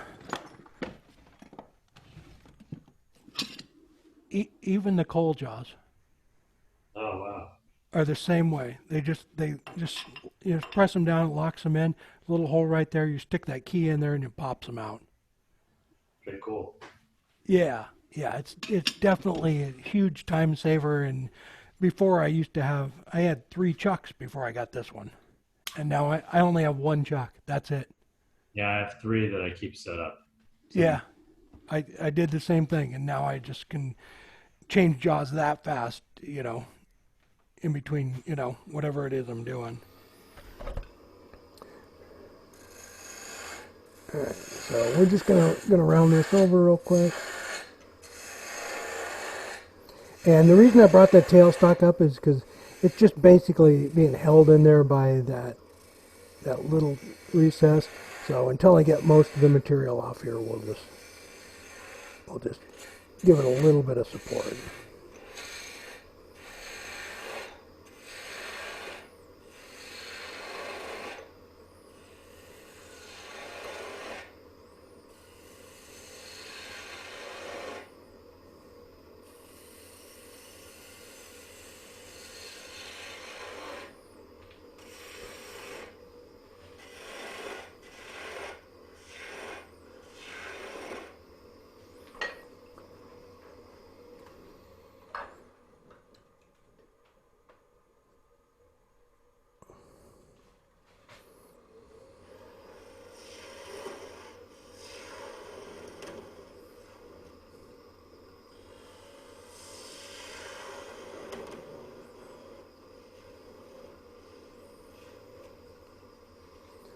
There we go. We'll just kind of go with that. And you can, like I said, you could do inlays like I did on the other one, chatter work or what have you. It just pops right in there like that. And just kind of do whatever you want with it. All right, let's. So if you didn't see it before, it has a zoom ring on it here. So this ring actually loosens and closes the jaws too. So there's a little hole right there. They come out this fast. And the new ones go back in there just like that.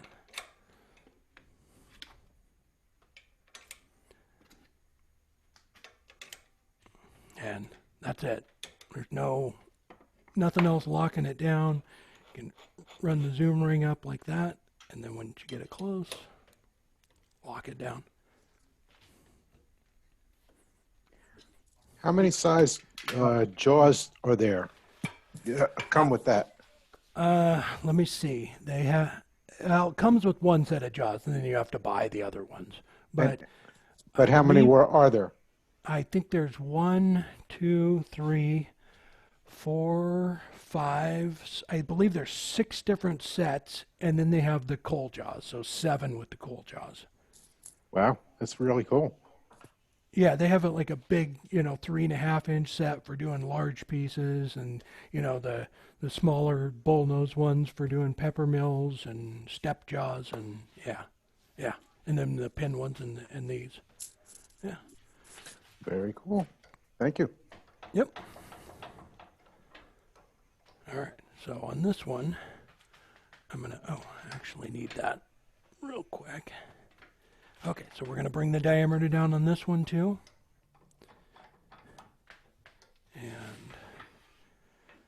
going to bring it down to the inside of this.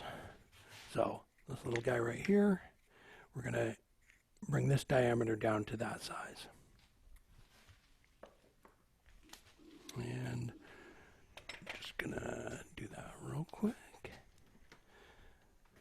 Trying to think, was there, am I missing anything, Kevin, that you can think of? No, so far, this has So been far, so good. You've answered a number of the questions that I had doing it. Tom Busker and I had a little back and forth whether it was good to do before you showed it or not. And I really wanted to do it because it just seemed like cool, and you're really answering a lot of stuff that I had questions on. Okay. All right. Good. Good deal. All right. Gonna bring it down, get it closed, and then I'll grab the calipers.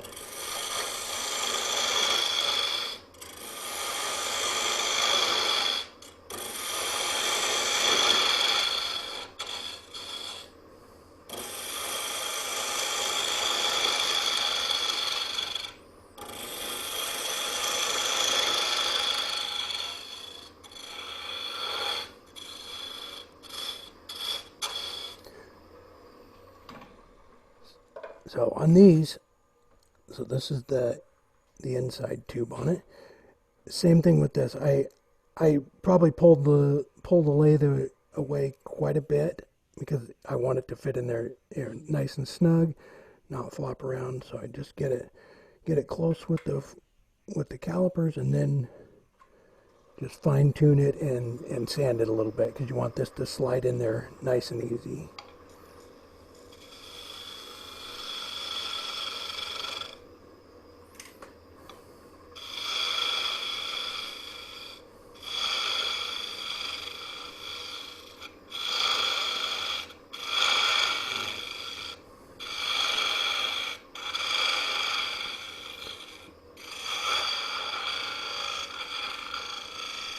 I did one of these a few years ago for a guy in Dubai, Dubai, and he proposed to his fiancee with it. He was a U.S. contractor that was working over there, or living over there, and he had me make one and then wrote on it, it said, "Will you marry me?" and had the date and everything on it.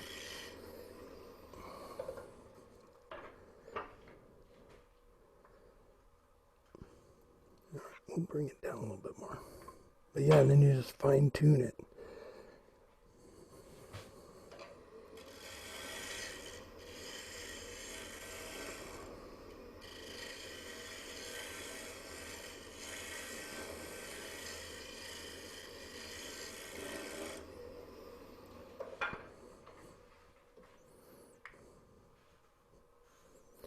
So at that point right there, it's really close. So I would start sanding it if I was gonna make it, a finished one. But we'll just touch it up just a little bit, and just a little bit of sanding would make it slide on there nice. And grab that real quick.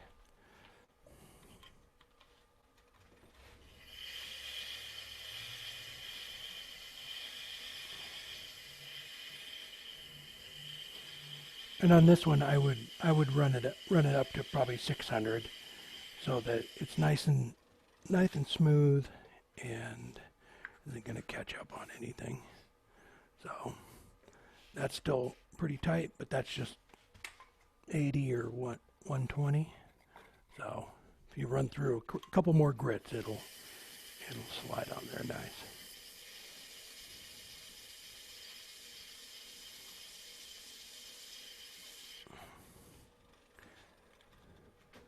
All right, and just like that. And that's probably still a little bit tight. I would run through a few more grits, and then it would actually fit on there just perfect. All right, let's hollow it out though. go.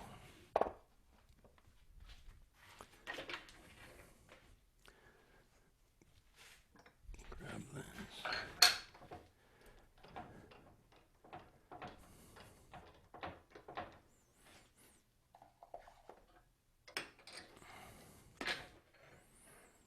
All right.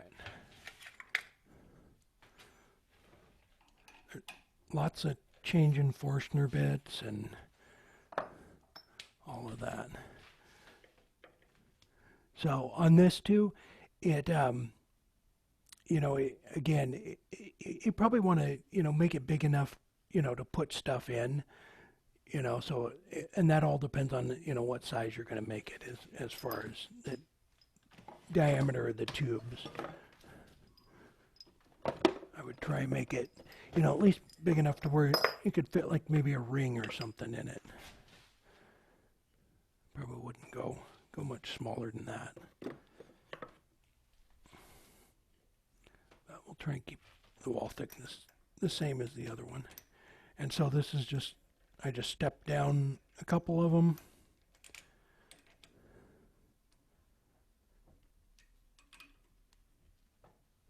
And same thing with this.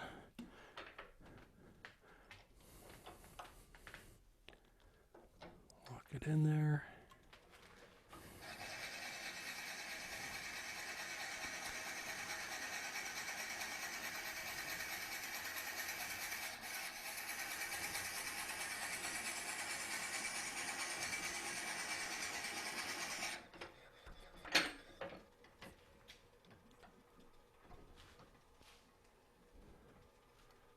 Move this one over a little bit. I can go back.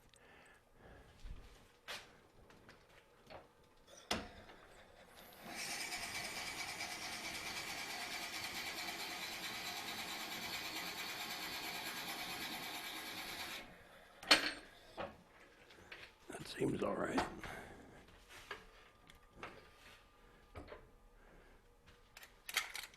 There's lots of, you know, checking depth and stuff with calipers and depth gauges and changing Forstner bits. So, but as far as the project goes, it's not like a technical. You don't have to be an advanced turner to do it.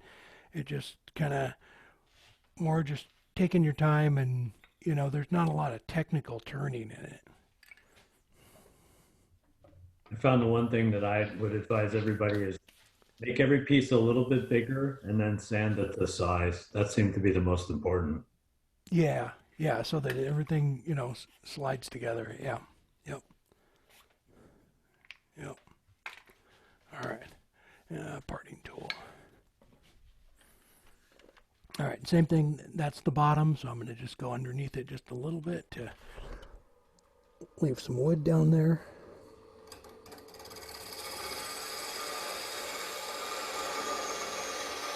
And on this one, you don't have to cut the groove in it. So all we're doing is parting it off.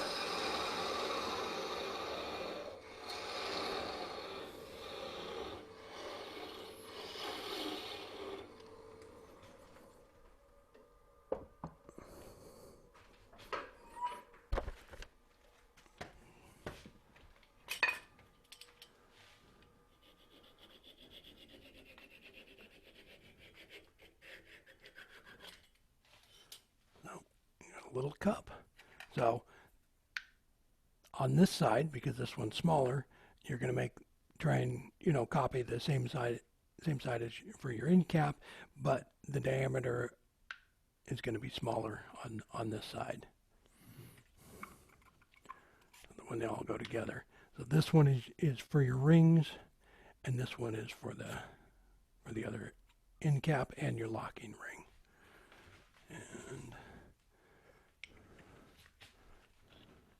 it will slide on like that, just like this. And then all you do is put a piece like on the walnut, put a little, accent piece on there, because you're going to need to do one on the other side over there too. So you would put one here and out here. All right, so let's make the other end cap real quick, and just let me see here what that is. A little bigger than that, so that'll be perfect.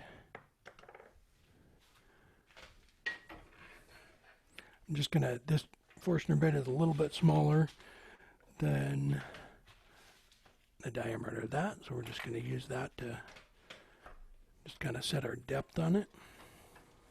You don't have to go in very far, and we're still gonna turn away some of it.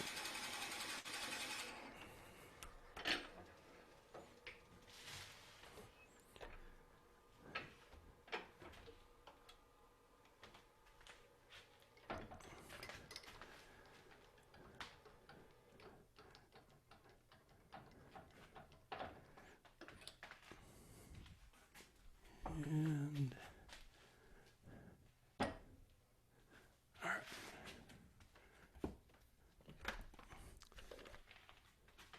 So let me check that real quick. That's it.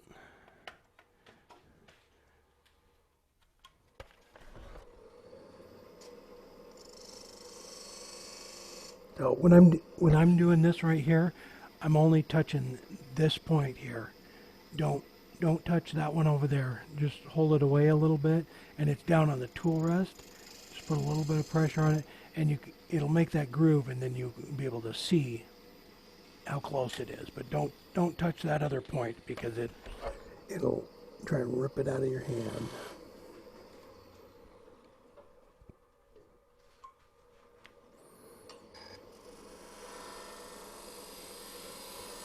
So I'm going to do the same thing on this one.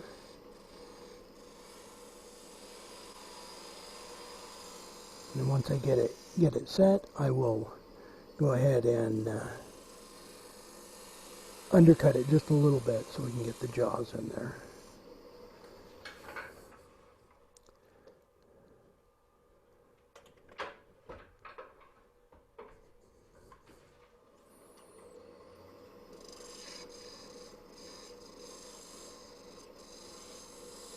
Does anybody have any questions?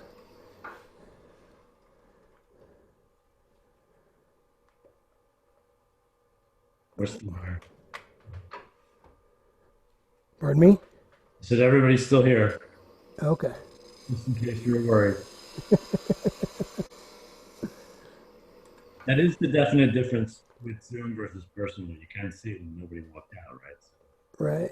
I don't know how many people have fallen asleep, because that always happens. I think this is better for the people that do fall asleep during demonstrations, though. Nobody knows. I like it to drive home. Pardon me? I like it that I can not have to drive home. I know. I like it because I have all my tools right here, and I know exactly where everything is, and I don't have to pack them up, and it's really, as far as that goes, it's really nice to be able to just work. I know, what way to turn the tailstock and what way to, all of that. It's my lathe. I know which way everything goes. I don't know how they did it, but somehow, like, manufacturers have figured out how every lathe is backwards. It's opposite from every other one.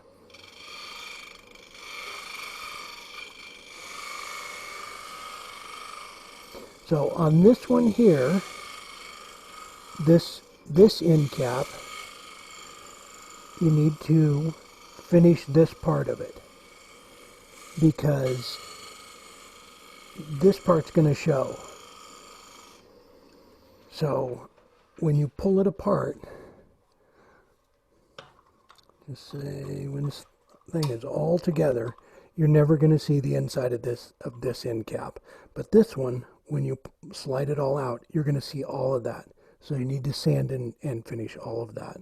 This one, you don't have to worry about it, just the outside of it, but this one's going to be cosmetic. All right. So that's going to go in there. And then we're going to do the same thing with this one. Pull it out.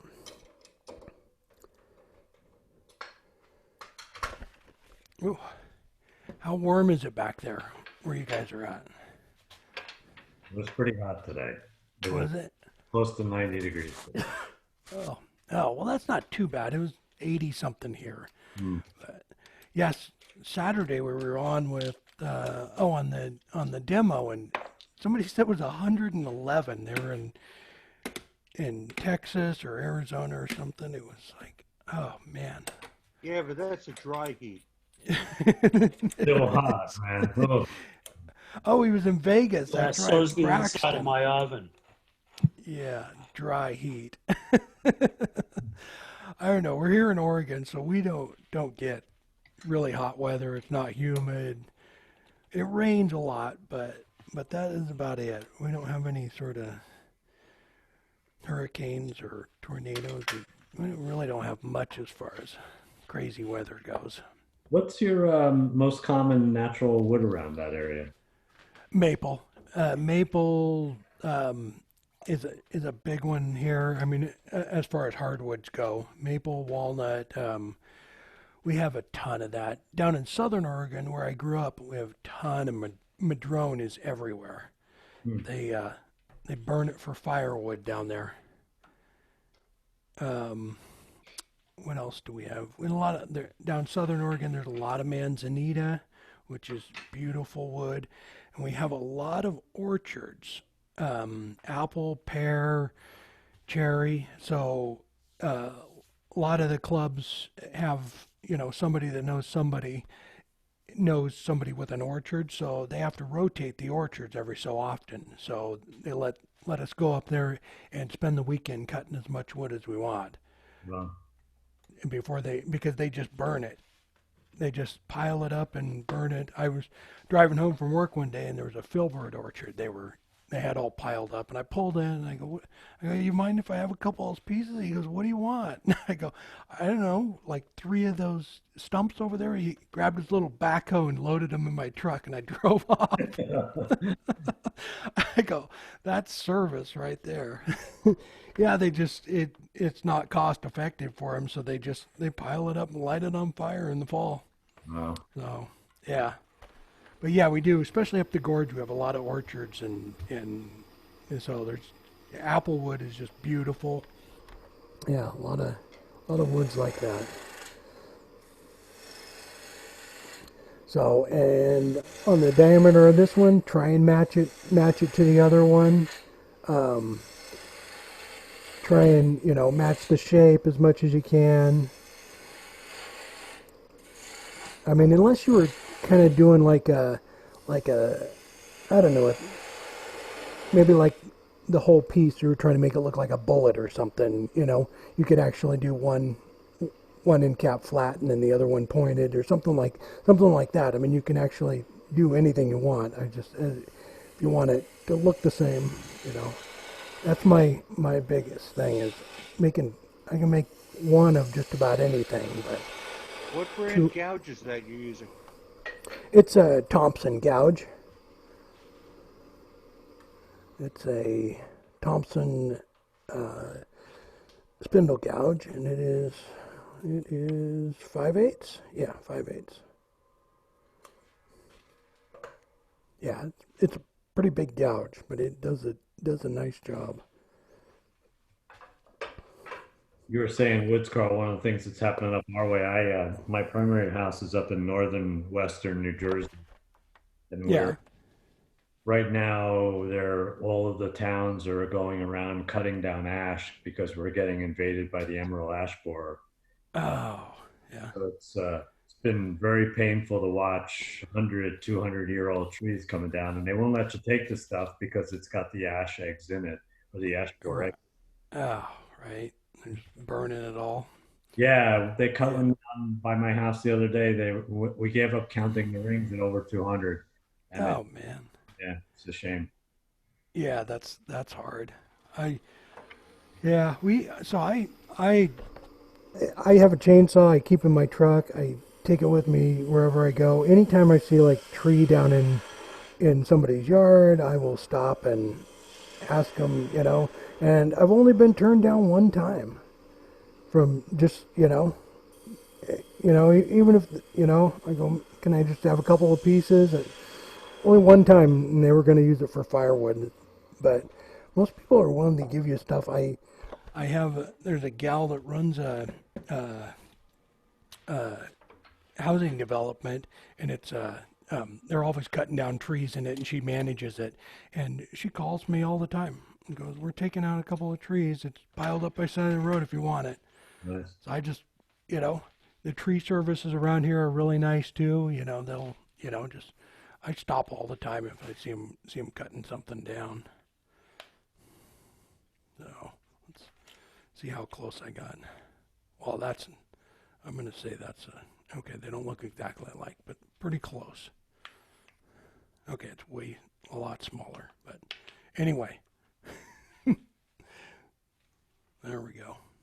All right, so as far as drilling them out, it's really, I do it on the drill press over there.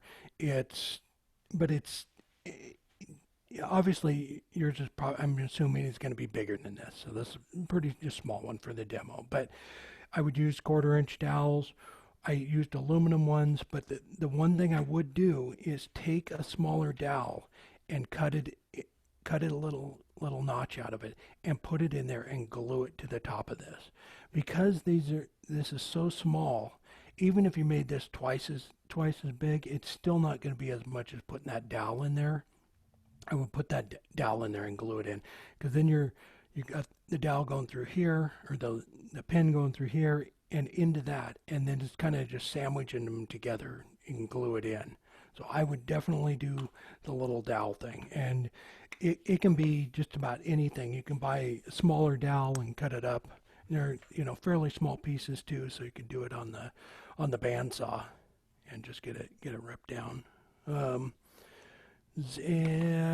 me think. Is there any other questions that I can answer? Go over? So the only thing that, Carlos, the two pieces that are the stationary inner ring and the other ring, are you going to show those? Yeah, hang on one sec. Okay. Let me move this camera real quick so I don't get you seasick.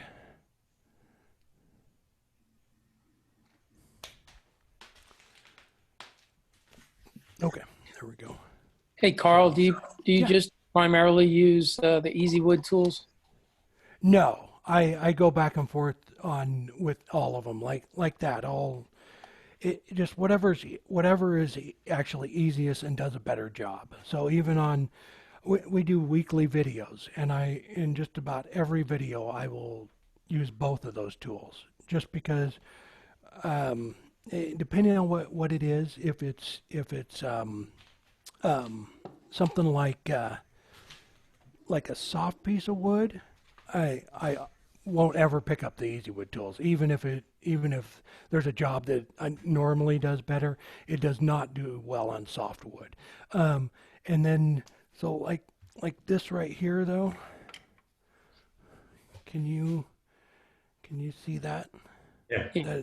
That's in-grain maple. And can you see any tear out on it? Not from here. Well, there's no tear out on it. And I just used that EasyWood tool with it because it does a better job for in-grain, whether it's maple or walnut. It does cuts it cleaner than a gouge does, or even like a negative rake. It is literally like it starts sanding at 320 or so. It's that smooth.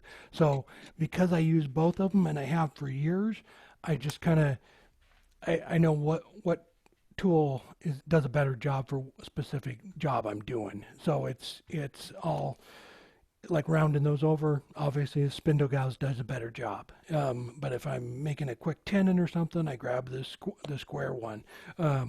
Or I use my two favorite tools in the whole shop are these two right here.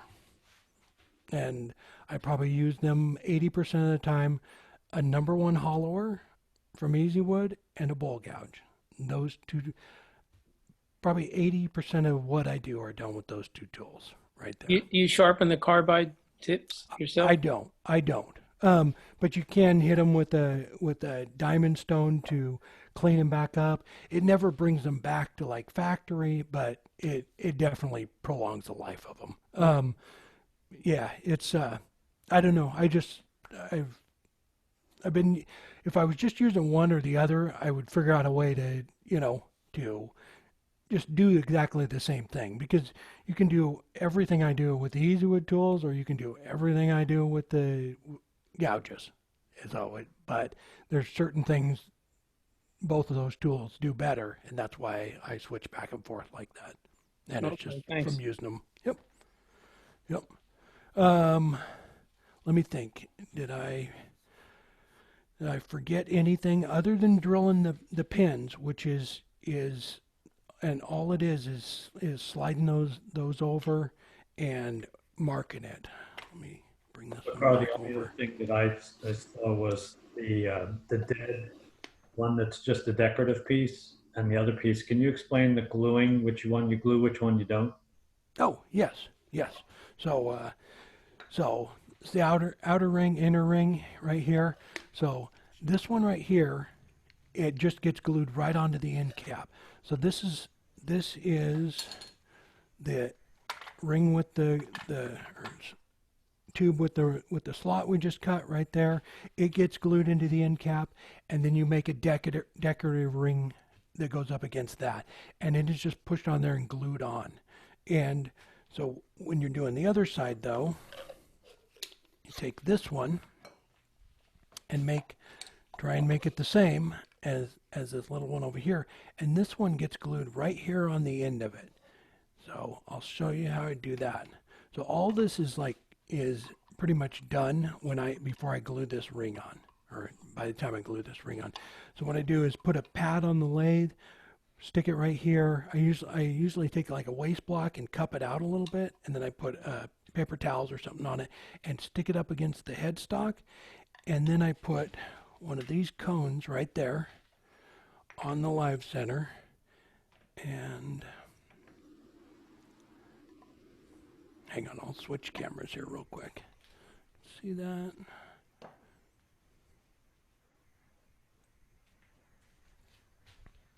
Just like that. So I would have this little pad here, put this ring on right here, and there's a groove in it too. And you line that groove up with the slot, put it in there, slide your tailstock up, and lock it down, and put a little bit of pressure on it. And what that'll do is expand this tube. So when you cut the tubes, if you were to measure this opening right here to that opening, this is going to be bigger, because when you cut it, it starts to close up a little bit. So when I make this little ring, I make it fit nice and tight on this end, because this end it'll be loose. So when you expand it, it'll actually open it up right to the right diameter for that. And I just put little bit of glue on there, put that on, open it up. But you already have all your rings on, and at that point, that was where you needed to number them, because you're not going to know where the key is on it. What kind of glue do you use? Pardon me? What kind of glue do you use? I just use Type Bond 2. Okay. Yep.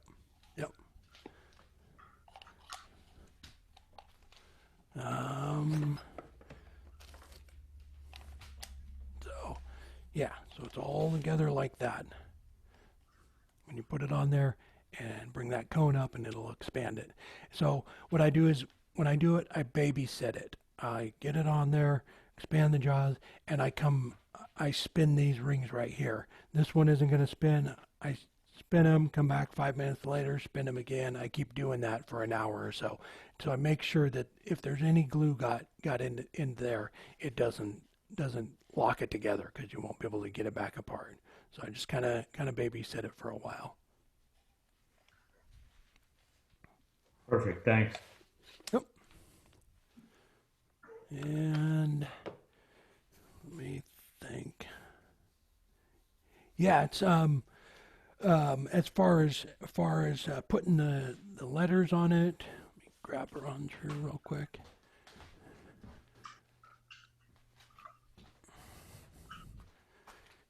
You can do it. Ron, like on this one, Ron just did it with a pen, a little Sharpie, and they look okay. But to really do it nice, I would use a wood burning tool or something, or a CNC. And that's what the reason I got that little thing was to be able to do that. Put those barrels in there and have it just look nice and professional. What I did was with the rings, I used the indexing system to space them apart like that, and then you just put in. It doesn't even have to be letters. You could do some sort of math problem on there to figure out to get them to line up. All it has to do is have some sort of code on it. You can do symbols, just about anything to get it to slide apart. That's really it. So Ron's here. I will show you real quick. This might help a little bit. So the reason he sent this to me was because he wanted me to see his little thing there, but he also screwed up on it and wanted me to show everybody what not to do. So, hang on. So, as you can see on his, all the pins are like different spaces apart. This one here is, I can put my finger in it. That one I can't even, barely get it in there. To switch cameras. Oh, you're out of frame with your. Oh, sorry. There we go. Sorry. So one of the reasons he sent it to me was because he wanted me to see that and how well that worked. But the other reason is because all these pins are spaced different distances here, and it was because he didn't put the grooves in the same every time. And so when he was putting it all together, he started realizing that it wasn't working out. There's a big gap here, so he wanted me to see that. But I'll show you real quick. Let's slide half of it in there. So that when they go together right there, so you can see that spins and just barely touches that pin. And then when it goes to where the keyway is, it goes through, just like that. So then the next one comes over, and it's actually backwards. Hang on.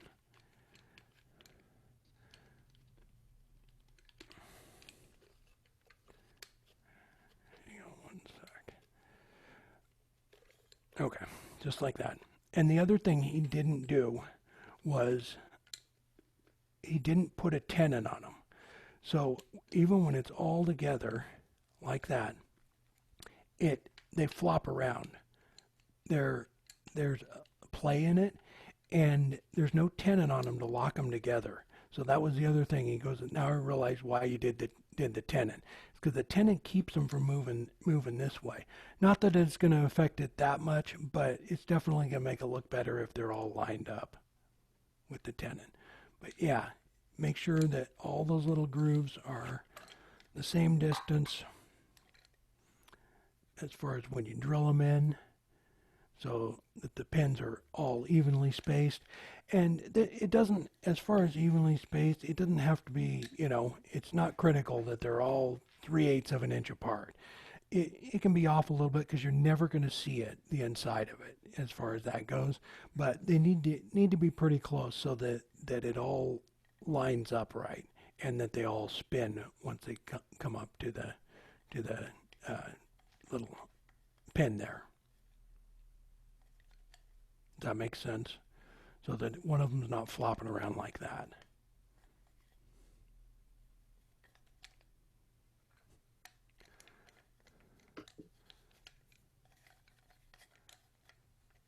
All right, are we still there? Yep. Did that makes sense. Everybody, yeah, it made sense to me. I've seen this Okay. Okay. All first right. for sure. All right. So what I will do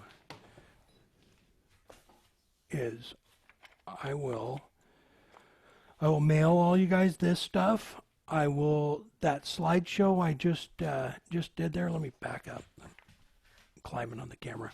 The little slideshow of pictures, I will email you that too, so that you can pass that along if somebody wants to make them, because it kind of goes through all the little pieces you need, and then I'll mail you guys this in case you want to pass it around when you guys get back into a full on meeting again.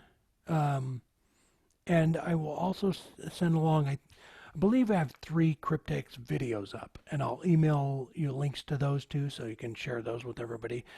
As that way, if there was something you didn't see, maybe, I might have said it in the video or something, and you can go back and you can watch that. But it's a super fun project, and you can get, because it's not, as far as technical turning, there's really not a lot of technical turning, but you can be so creative with, what you want to, write on it, or the end caps as far as, embellishing them. I think you can do some really neat stuff with it. I think it's a fun project. I did one, it was similar to this one here as far as size and everything, but when you pulled it out, I left the cap on the end of it, and I cut a little doorway here in it, and I lined it with felt. I got some of that felt you spray on, and I put a little ring holder inside of it. So when you slid this out, you opened up this little door, and there was a engagement ring inside of there. So I mean, you can do some neat stuff with it. Yeah, when I did that one, it was quite a few years ago, and he I don't know what he did over there, but it was obviously money was not an option, not even in the cards, because he wanted me to write something on it, and I go, well, I could like write something on it with a pen, and he goes, no, I want it to look nice. I go, well, I don't have a tool to do that. I go, what exactly do you want? He goes, well, I want laser engraved, and this is before ever you could buy laser engravers for $100. He found some company here in Portland. And he goes, I'll pay you for your time. Take it over there. And I took it over there, and it was like this huge 5 or 6 foot long laser engraving machine. And I think they did like, tumblers or something, but they put it in there, engraved all of it on there for him, and gave it back to me. And I'm talking to him. I go, well, what do you want me to do? And he goes, well, take it over there. And I go, well, you want me to pay for it? He goes, it's already paid for. And it was $550 just to have the thing etched on there. But it was, he was getting married, and he was proposing to her in Paris, and so I thought it was pretty cool. They sent me pictures of it. I made a little stand for it. You want to send this as email? Yeah. Right. We should all be making stuff for him. Be happy to make more for him. No problem. Right? Yeah, it was when we were getting all down to the wire. He only had like, I don't know, 6 days or something left, and they were going to Paris, and that's where he was going to do it. And I can't remember what it was, but it wasn't like overnight, but it was like 3-day priority to Dubai, and it was $197. Wow. I was like, okay, just I wonder if put it in the bill. The question is he still married? So Right? Yeah, I never heard back from him, but they did send me pictures of it. They had it up on a cabinet in their house, and it was on a stand I had made for it and everything. That's so cool. They made it that far. Pretty amazing. So, anybody else have questions for Carl at all? That was a good job. Yeah. Thanks. Thank you, Carl. It was fascinating. Thanks. And if Thanks, Carl. Thank you. And everything was. Carl. Thank you.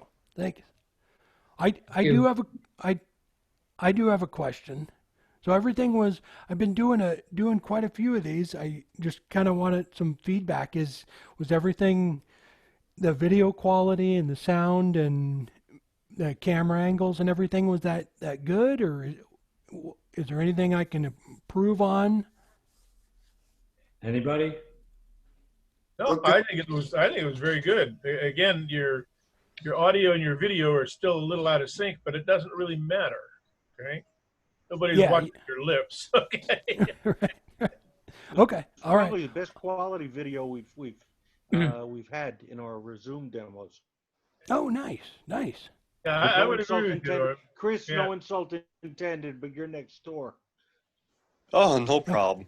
Just one thing. With the lighter woods, you might want to try to cut your overhead lighting down a little bit. Because it was getting whitewashed out. I did notice that when I turned around and I had something on the lathe. It did. Okay, I will. Or you can put something dark underneath it. Okay. Yeah, I did notice that when I went to switch cameras. I thought that's awful white. Yeah. Okay. Cardboard or something. Yeah, I've had the same problem. And then when you stick your hand close to it, it'll get less like whitewashed out. But okay. Just so I was adjust watching Cindy Drozda on the AAW sessions, and she took in the post for your what do you call it? Where you're laying your chisel on. She actually had taken some of that foam material. It was like a 2 foot by 2 foot piece, and she actually took the post in there and drilled a hole so that the foam was underneath the piece as she turned it. So, okay. So it made it so that it caused a lot of contrast between, instead of looking at the rails from the overhead, instead of looking down at the rails of the lathe, she had these pieces of white or black or gray, like foam sheets you can buy, and it made that. And I think that might help your contrast issue because, as Chris said, it was a little washed out, but the quality was really good. It was just washing out from the light. Okay. Yeah, definitely. Yeah. Because I did one of these a couple of months ago, and the video quality was horrible, and we could not figure out what it was because Zoom. It can also be your internet connection. If there's some kind of a slowdown somewhere, it'll hurt you. Yeah. So like after we were testing my computer, and it was like the upload speed was like, he goes, you shouldn't have any problem at all. So we couldn't figure out what it was. And then I've done a couple since, and everything's been fine as far as the video. But yeah, I was just kind of curious whether, how good it was, because I didn't want to, on the project like this, there's a ton of little detail on it, and I don't want it to be like, 380 or something, or cameras are everything too. Yeah. Well, it's Zoom too. Zoom has been notorious lately for like cutting down the video quality on higher demand times.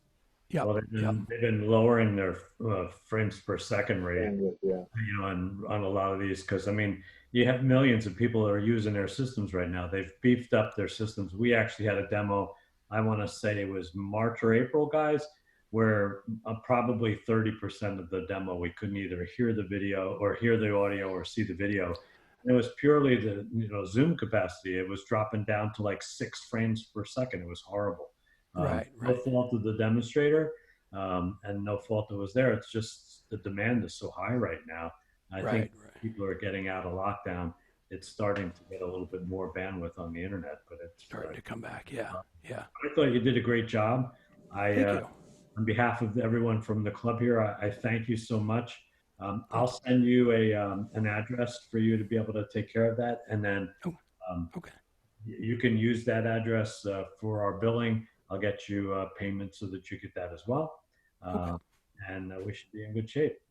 All right. Well, thank you. Thank you again for having me. No, thank you. Yeah, thanks for doing it. Thank you. Thank you.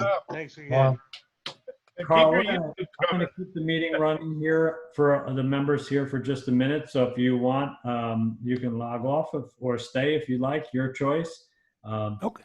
But I just wanted to cover a couple other things for the members here. And talk about some stuff. So thank you. Sounds good. Thank you so much, guys. I'm going to take off. And thank you again, Carl. All right. See you later. Take care. All right. Great. Everybody just hang tight. And we're going to just take just a few more minutes. So I'm going to, let me take and I'll help Carl out here. I'll cut his video so he doesn't have to worry about us seeing him. Hold on one second. I'm gonna stop this video, cancel the spotlight, and stop the video. There we go. Okie doke.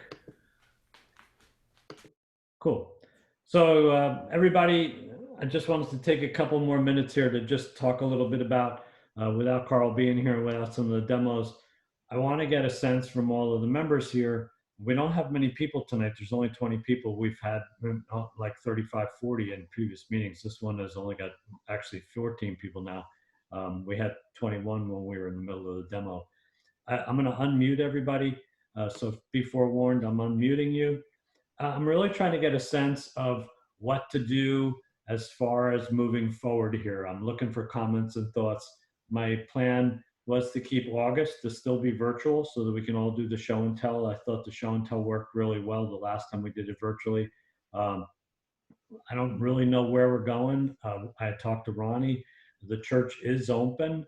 They've been having mass and other things at the church for 2 weeks now. I'm a super duper paranoid for a lot of stuff, so I don't know how I feel about it, but I wanted to toss it out to you guys, see where you're thinking as far as continuing virtual. Where do you think about potentially going into a live meeting, or how would be best? So I'm open to comments and thoughts. I figured I would just open it out and give it to you guys to give me some feedback. Just for information's sake, we don't have a huge congregation, and we haven't had our usual numbers because there's still people who won't go out to anything anywhere. But we've